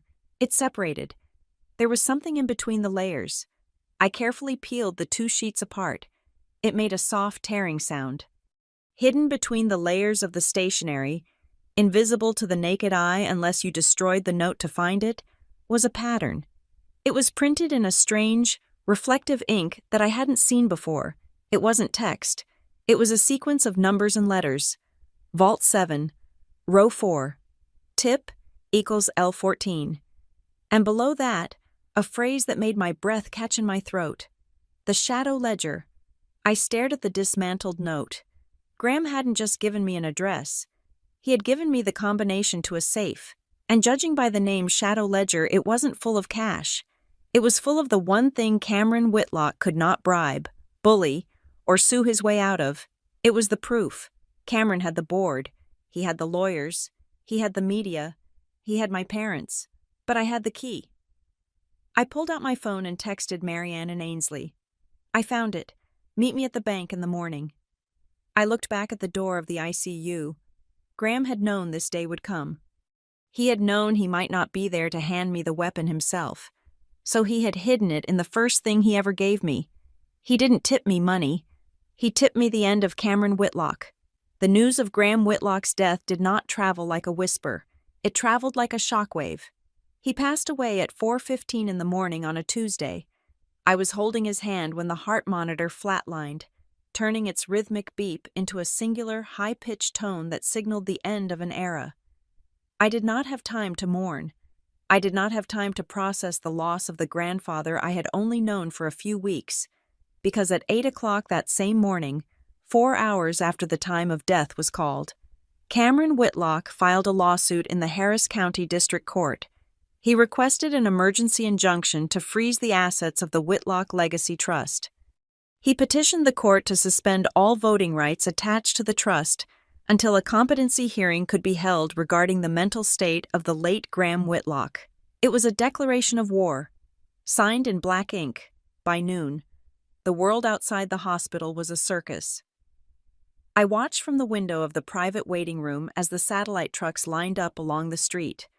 The headlines were already flashing across the tickers on the television screens in the lobby. They were brutal. They were reductive. They were exactly what Cameron had paid for. Waitress turned heiress, the billion-dollar scam from Greasy Spoon to Silver Spoon, who is Brooklyn Rivera family outrage. Whitlock heir calls for investigation into elder abuse. They had taken my life, my struggle, and the truth, and they had twisted it into a caricature, to the world. I was not a lost granddaughter found. I was a predator who had preyed on a dying man. I was Anna Nicole Smith without the charm. I was a villain. I turned away from the window. Marianne Klein was standing by the door, her face pale but set in grim determination. The funeral is set for Friday, she said, but the reading of the will is today. Cameron insisted on it. He wants to open the floor before the market closes. I smoothed the front of my black dress. It was a dress I had bought at a discount store 3 years ago for a manager's funeral. It felt cheap against my skin, but it was all I had. Let us go, I said. The law offices of Pratt & Rowe were located in a glass tower that looked down on the rest of Houston like a judgment. The conference room was vast, with a table long enough to land a plane on. Cameron was already there. He sat at the head of the table, flanked by 3 lawyers who looked like they cost more per hour than I used to make in a year. Cameron did not look like a grieving nephew. He looked like a man who had just won the lottery and was waiting for the check to clear. He did not look at me when I entered. He looked through me. Ainsley Pratt sat at the other end. She gestured for me to sit beside her. Marianne took the seat on my other side. The executor of the estate, a man named Mr. Sterling, cleared his throat. He opened the heavy leather binder in front of him. "I will skip the preamble," Mr. Sterling said, his voice dry. "We are here to address the disposition of the primary voting trust." He adjusted his glasses. "I, Graham Whitlock, being of sound mind and body, hereby revoke all prior beneficiary designations regarding the Whitlock Legacy Trust." Cameron leaned forward. "This was the moment. I hereby designate my granddaughter, Brooklyn Rivera, born Evelyn Whitlock II, as the sole trustee and primary beneficiary, granting her 51% voting control of Whitlock Haven Hospitality." The room went silent. Cameron did not flinch. He did not scream. He simply smiled. There was a catch. There is always a catch. However, Mr. Sterling continued, "Given the circumstances of her discovery, this transfer of power is subject to a probationary period of 60 days. During this time, the beneficiary must submit to a full identity verification and legal audit. If any evidence of fraud, coercion, or undue influence is found, the trust reverts to the secondary beneficiary, Cameron Whitlock." Cameron's smile widened. It was predatory. "Thank you, Mr. Sterling," Cameron said. He stood up and buttoned his jacket. He looked at me then. His eyes were cold and dead. 60 days. Cameron said softly, "You will not last 60 hours. He walked out of the room, his lawyers trailing behind him like a pack of wolves. "He is right," Ainsley said, packing up her files. "He is not going to wait 60 days. He has already filed for a preliminary hearing to strip you of the title before the probation even starts. We are going to court tomorrow." The courtroom the next day was packed. It smelled of floor wax and stale coffee. The press gallery was full. I could feel their eyes on the back of my neck, sketching me, judging me. Cameron's lead attorney was a man named Mr. Thorne. He was tall, theatrical, and loud. He paced in front of the judge, a stern woman named Judge Harper, and painted a picture of me that was so horrific I almost believed it myself. "Your Honor," Mr. Thorne boomed, "we have a clear case of elder abuse. Graham Whitlock was 78 years old. He had a history of cardiac issues, and suddenly, in the last month of his life, a waitress from a roadside diner appears, a woman with massive debts, a woman whose own parents describe her as desperate for money. He pointed a finger at me. She isolated him. She manipulated him. She used a forged DNA test to confuse a dying man. We are asking the court to invalidate the will on the grounds of undue influence and identity fraud. We are asking that Mr. Cameron Whitlock be reinstated as the rightful guardian of the company." Judge Harper looked at Ainsley. "Miss Pratt, your response." Ainsley stood up. She did not pace. She did not shout. She walked to the podium with the calm efficiency of an executioner. "Your Honor," Ainsley said, "the plaintiff's entire argument rests on the idea that Graham Whitlock was frail and easily manipulated. We intend to prove that not only was Mr. Whitlock of sound mind, but that he initiated the contact with Miss Rivera, not the other way around." Ainsley motioned to the clerk. "Exhibit A, the DNA results." She projected the documents onto the screen. 2 independent laboratories, Ainsley stated, one in Houston, one in Zurich. Both confirm a 99.9% match. Miss Rivera is not a stranger. She is blood. That proves biology. Mr. Thorne interrupted. "It does not disprove manipulation. She could have found out she was related and used it to extort him." Ainsley smiled. It was a sharp, dangerous smile. "Exhibit B," she said. The screen changed. It was a video file. It was Graham. He was sitting in his study, looking at the camera. The timestamp was dated 3 days before he died. Graham Whitlock," he said in the video, his voice weak but clear, "am recording this statement to verify my intent. I have found my granddaughter. I have vetted her. I have tested her. She is not here because she wants my money. She is here because I begged her to save my company from the greed of my nephew." The courtroom murmured. Cameron's face tightened. "He was coached, Mr. Thorne shouted. "Look at him. He is reading off a teleprompter." She wrote the script. Ainsley raised a hand. "If the court pleases," she said, "I would like to call Miss Rivera to the stand to address the timeline of events." I walked to the witness stand. I placed my hand on the Bible. I swore to tell the truth. I sat down. I looked at Cameron. He was glaring at me, trying to intimidate me. But I had faced angry drunks at the diner who were scarier than him. "Miss Rivera," Ainsley asked, "when did you first meet Graham Whitlock?"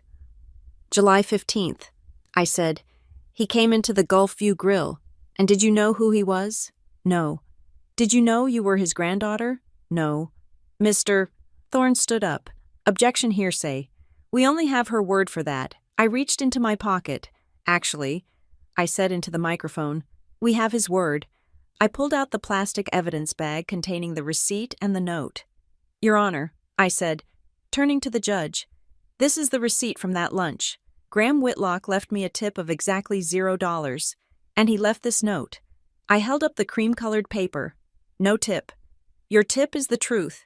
The date on the receipt is July 15th, I explained. "But if you look at the forensic analysis of this note," Ainsley handed a report to the judge. "The ink on this note was analyzed." I continued. "It matches a pen found in Graham Whitlock's desk. But more importantly, the stationery is from a batch that Graham ordered in June. He wrote this note weeks before he ever walked into the diner." I looked directly at Cameron. "He did not stumble into my diner." I said firmly, "He came there to test me. He knew who I was. I did not manipulate him. He orchestrated this entire meeting.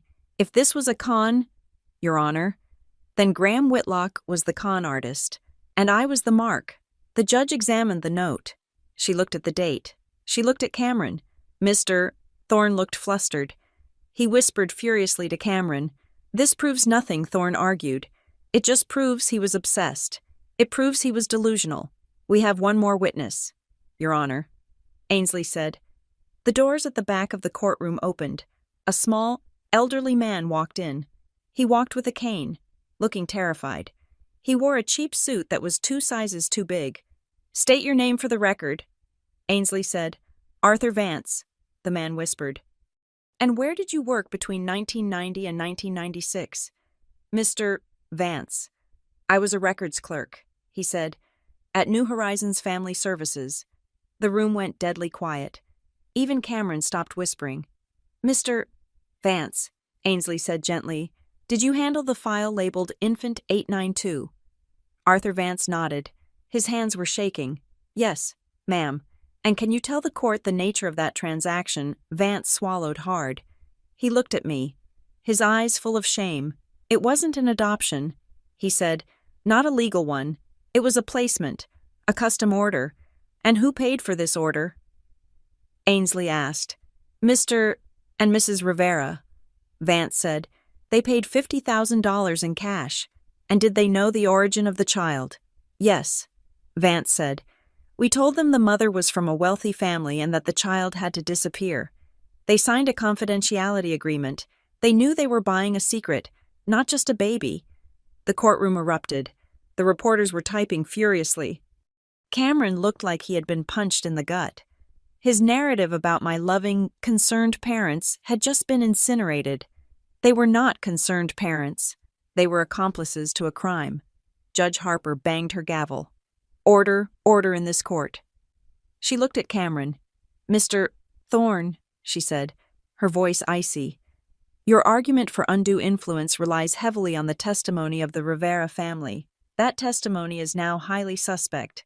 The evidence suggests that Graham Whitlock was acting to rectify a past wrong, not succumbing to the manipulations of a stranger." She looked at me. "I am inclined to deny the injunction," she said.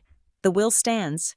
The probation period will proceed, but Miss Rivera retains her voting rights as trustee effective immediately." Ainsley let out a breath. Marianne squeezed my shoulder. We had done it, but Cameron stood up. "Wait," he shouted. He ignored his lawyer. He reached into his briefcase. He pulled out a single, blue folder. "You want to talk about the past," Cameron yelled, his face red and twisted. "You want to talk about rectifying wrongs." He walked up to the bench. He slammed the folder down in front of the judge. "My grandfather was a romantic," Cameron said, sneering at me. "But he was also a man with a history of mental instability. You saw the video from 3 days ago, but you did not see the medical report from 5 years ago." He turned to the gallery. "Graham Whitlock was diagnosed with early-onset vascular dementia in 2020. Cameron announced. The room gasped. Judge Harper opened the folder. She scanned the pages. Her frown deepened. "This is a certified medical evaluation," Cameron said. "It states clearly that Graham Whitlock lacked the capacity to make complex financial decisions or alter his estate plan as of 5 years ago." He pointed at me, "Which means, Your Honor, that every document he signed after 2020 is void. The will is void. The trust amendment is void." "She is not the trustee. She is nothing." Ainsley stood up, her face pale. "Your Honor, this is an ambush. We have never seen this document. I have seen it." Cameron lied smoothly. "It was in his private medical archives. I tried to protect his dignity. I tried to keep it hidden. But if you force my hand, I will show the world that Graham Whitlock lost his mind long before he found this waitress." Judge Harper looked at the document. She looked at me. The certainty in her eyes was gone. "This changes things," the judge said slowly. "If this medical report is authentic, it predates the will." She banged the gavel. "I am granting a temporary stay on the transfer of power. The court will recess for 72 hours to authenticate this medical report. Until then, the assets remain frozen." Cameron turned to me. He smiled. It was the smile of a man who had just played an ace when everyone thought the deck was empty. "Welcome to the family. Brooklyn," he whispered as he walked past me. "We played dirty." I stood there, stunned. The victory had been snatched away in seconds. I looked at Ainsley. "Is it real?" I asked. "Did he really have dementia?" Ainsley shook her head. "Graham was sharp as a tack until the end. You know that. I know that. Then it is a forgery," Marianne said. "A damn good one. But we have 72 hours to prove it," Ainsley said, packing her bag frantically. I looked at the blue folder on the judge's bench. "We don't need 72 hours, I said, thinking of the code Graham had left me in the note. "Vault 7, row 4. I looked at Marianne. "We need to get to the bank," I said. Cameron thought he had won with a piece of paper. He didn't know I had the rest of the library. The 72 hours of the court recess felt less like a pause and more like the holding of breath before a gunshot. Cameron Whitlock spent that time giving interviews, standing on the courthouse steps with a sorrowful expression, talking about the tragedy of dementia and the vulnerability of the elderly. He played the part of the grieving, protective nephew to perfection. He thought he had won. He thought the blue medical folder he had slammed onto the judge's bench was the final word. He did not know about the bank vault. The hearing reconvened at 9 o'clock on Friday morning. The courtroom was even more crowded than before. This time, however, the atmosphere was different. There was a charge in the air, the static electricity of a storm about to break. Cameron sat at the plaintiff's table, looking relaxed. He whispered a joke to Mr. Thorne, his lawyer. Behind them, in the front row of the gallery, sat Wade and Darla. They were wearing new clothes, stiff, expensive-looking Sunday best that I suspected Cameron had paid for. They refused to look at me. Judge Harper entered. She looked tired. "We are here to review the authenticity of the medical evidence submitted by the plaintiff," she said, adjusting her glasses. "Mr. Thorne, you may proceed." Thorne stood up. "Your Honor, the medical report is conclusive. Graham Whitlock was diagnosed with vascular dementia 5 years ago. He was legally incompetent. Therefore, the will is void. The trust amendment is void. This entire charade is over." He sat down, smug satisfaction radiating off him like heat. Judge Harper turned to Ainsley Pratt. "Miss Pratt." Ainsley stood up. She did not bring a folder. She brought a heavy, metal banker's box. She placed it on the table with a loud thud that echoed through the room. "Your Honor," Ainsley said, her voice cutting through the silence. "The plaintiff claims Graham Whitlock was incompetent. They claim he did not know what he was doing. They claim he was a victim. She opened the box. We would like to submit new evidence. This evidence was retrieved yesterday morning from a safe deposit box at the First National Bank of Houston. It was accessed using a code hidden within the very note Graham Whitlock left for Brooklyn Rivera at the Gulfview Grill. Cameron frowned. He leaned forward, his eyes narrowing. Ainsley pulled out a flash drive and handed it to the bailiff. "Please play file number 1, she said. The large screens in the courtroom flickered to life. The date stamp in the corner of the video read, October 14th, 2020. The image showed a conference room. Seated at the table was Graham Whitlock. He looked younger, stronger. Sitting across from him were 3 people, a notary public, a high-ranking judge from the appellate court, and Dr. Eris Thorne, one of the leading neurologists in the country. I stared at the screen. Graham spoke. "My name is Graham Whitlock," he said to the camera. "Today is October 14th, 2020. I am here to undergo a full cognitive evaluation and competency hearing. I am doing this because I suspect that in the future, my nephew, Cameron Whitlock, may attempt to challenge my mental state to seize control of my company." The courtroom gasped. It was a collective intake of breath that sucked the air out of the room. Cameron went white, his mouth opened, but no sound came out. On the screen, "Doctor." Thorne conducted a series of tests. Graham answered every question with sharp, biting clarity. At the end of the video, the doctor turned to the camera. "I certify that Graham Whitlock is of sound mind, superior intellect, and full legal capacity," the doctor said. "Any claims to the contrary are medically unfounded." Ainsley paused the video. She turned to Cameron, who was now gripping the edge of the table so hard his knuckles were colorless. Graham Whitlock did not have dementia. Ainsley declared. He had a nephew who tried to bribe a doctor to fake a diagnosis, and Graham knew it. He set a trap. He let you believe you had the leverage. Cameron, while he documented every single move you made. "Objection," Thorne screamed, jumping up. "This is ambuscade. We haven't seen this." "Sit down, Mr. Thorne," Judge Harper barked. She was staring at Cameron with a look of pure disgust. Ainsley was not done. "That handles the will," she said. "Now, let us handle the money." She pulled a stack of documents from the metal box. "This is the shadow ledger," Ainsley announced. "It contains 10 years of unredacted financial records for Whitlock Haven Hospitality." She held up a specific page. "Here we have a series of wire transfers totaling $5 million to Aurora Holdings. The plaintiff, Cameron Whitlock, authorized these transfers. He claimed they were for renovation consulting." Ainsley projected the document onto the screen. Next to it, she projected a second document. "This is the incorporation paper for Aurora Holdings," she said. "It lists the sole beneficiary as Cameron Whitlock." She turned to the jury box. Though there was no jury, only the court of public opinion. "He was not paying consultants, Your Honor. He was paying himself.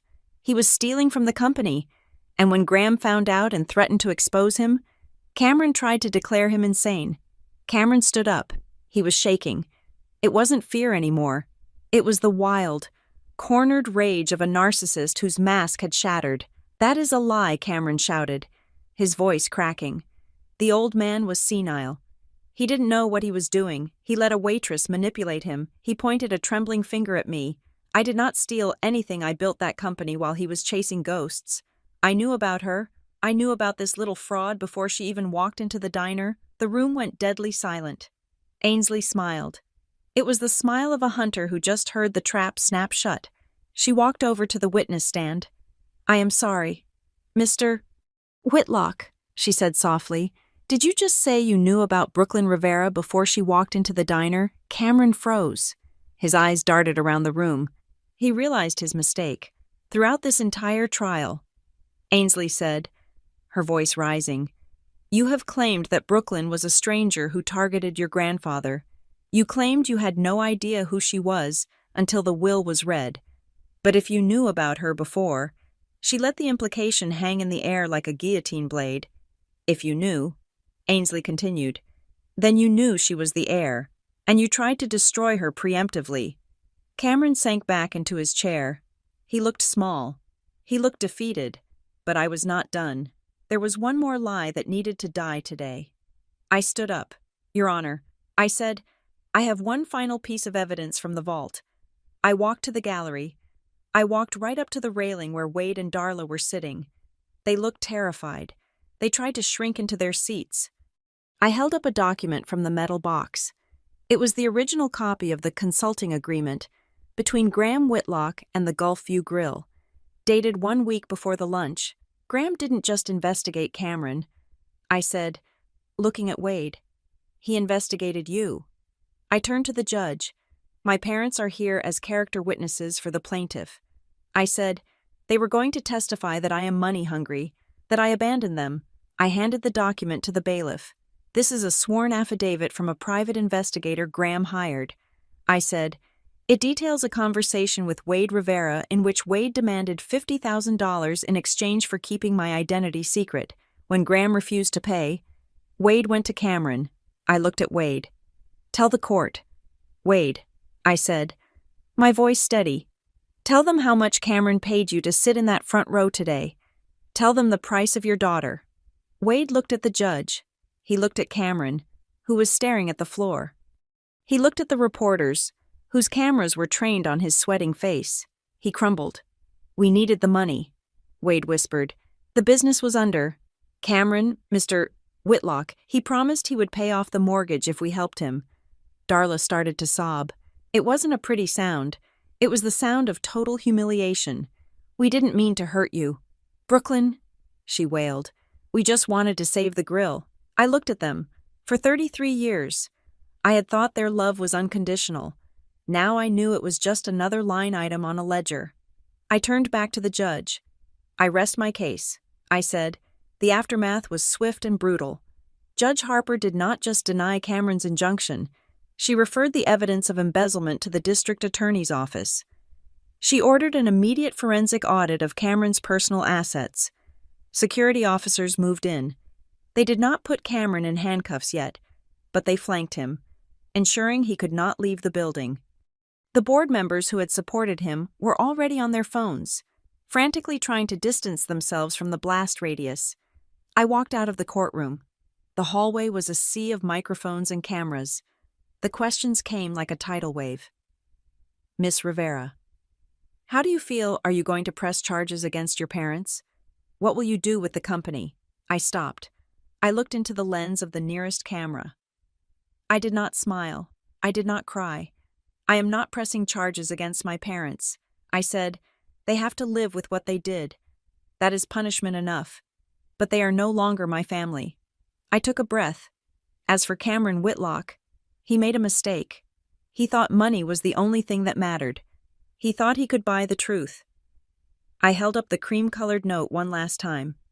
He didn't tip me money, I said. He tipped me the truth. And with that, I walked away. The next day, I drove to Galveston. The Gulfview Grill was closed. The for sale sign was already pounded into the dry earth out front. Wade and Darla were gone, presumably staying in a motel somewhere, hiding from the shame they had invited into their lives. I unlocked the back door with my old key. The smell of grease was still there, but it felt stale now, like a memory that was already fading. I walked to table 12. The sun was setting over the Gulf, casting long orange shadows across the vinyl booth. I sat in the seat where Graham Whitlock had sat. I looked out at the water. I was the CEO of a multi-billion-dollar company now. I had a team of lawyers, a penthouse in Houston, and a future that was wide open. But I needed to leave one thing behind. I took a pen from my pocket.